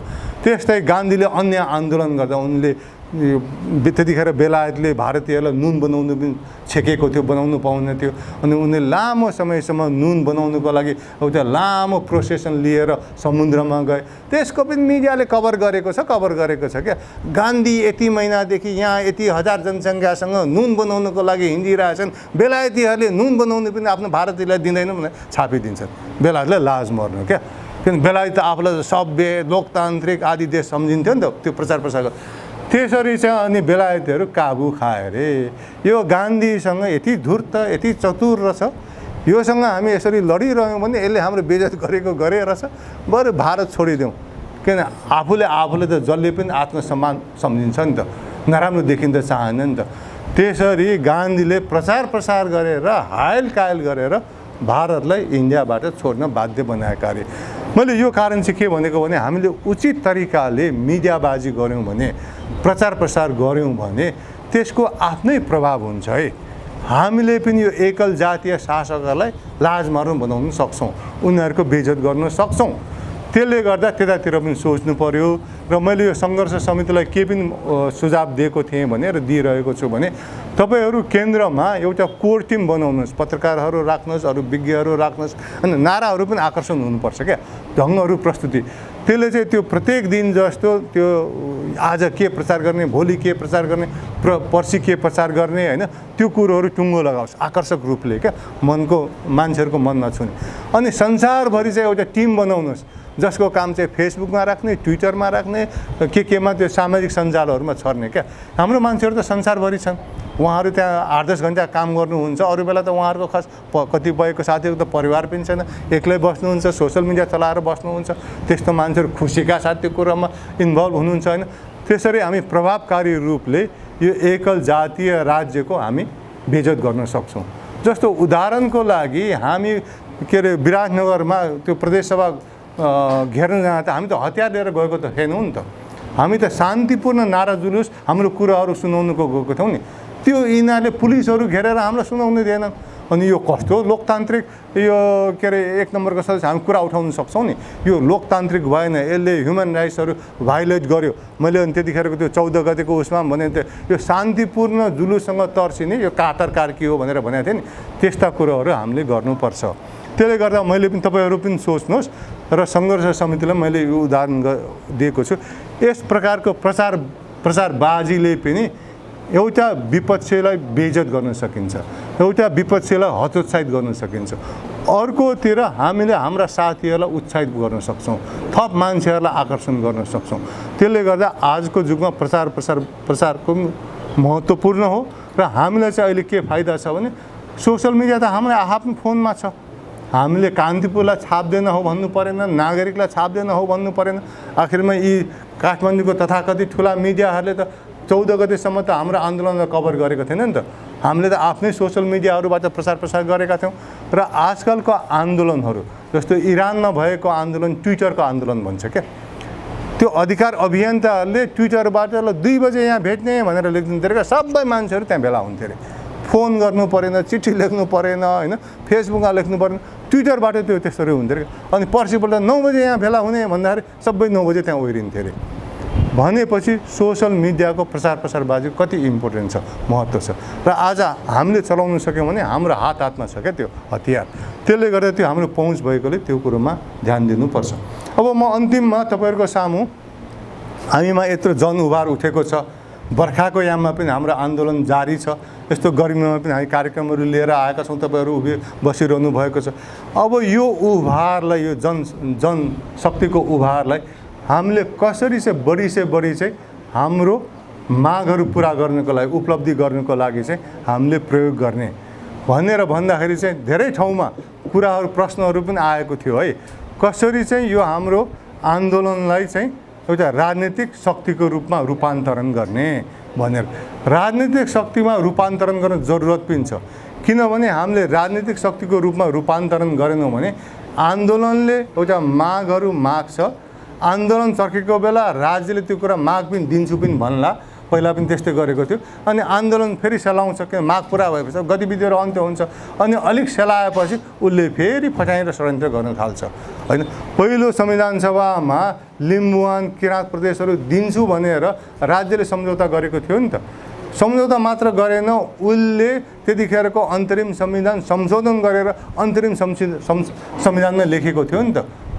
तर पछि त्यो दिन्छु भन्यो, हामी पनि अब दिन्छ भने ढुक्क पऱ्यौँ, हामीलाई झुक्क्यायो, आन्दोलन अलिकति सुस्तायो, फटाहरूले दिएनन्, फटाइ गरे। त्यसले गर्दा त्यतिखेर हाम्रो पनि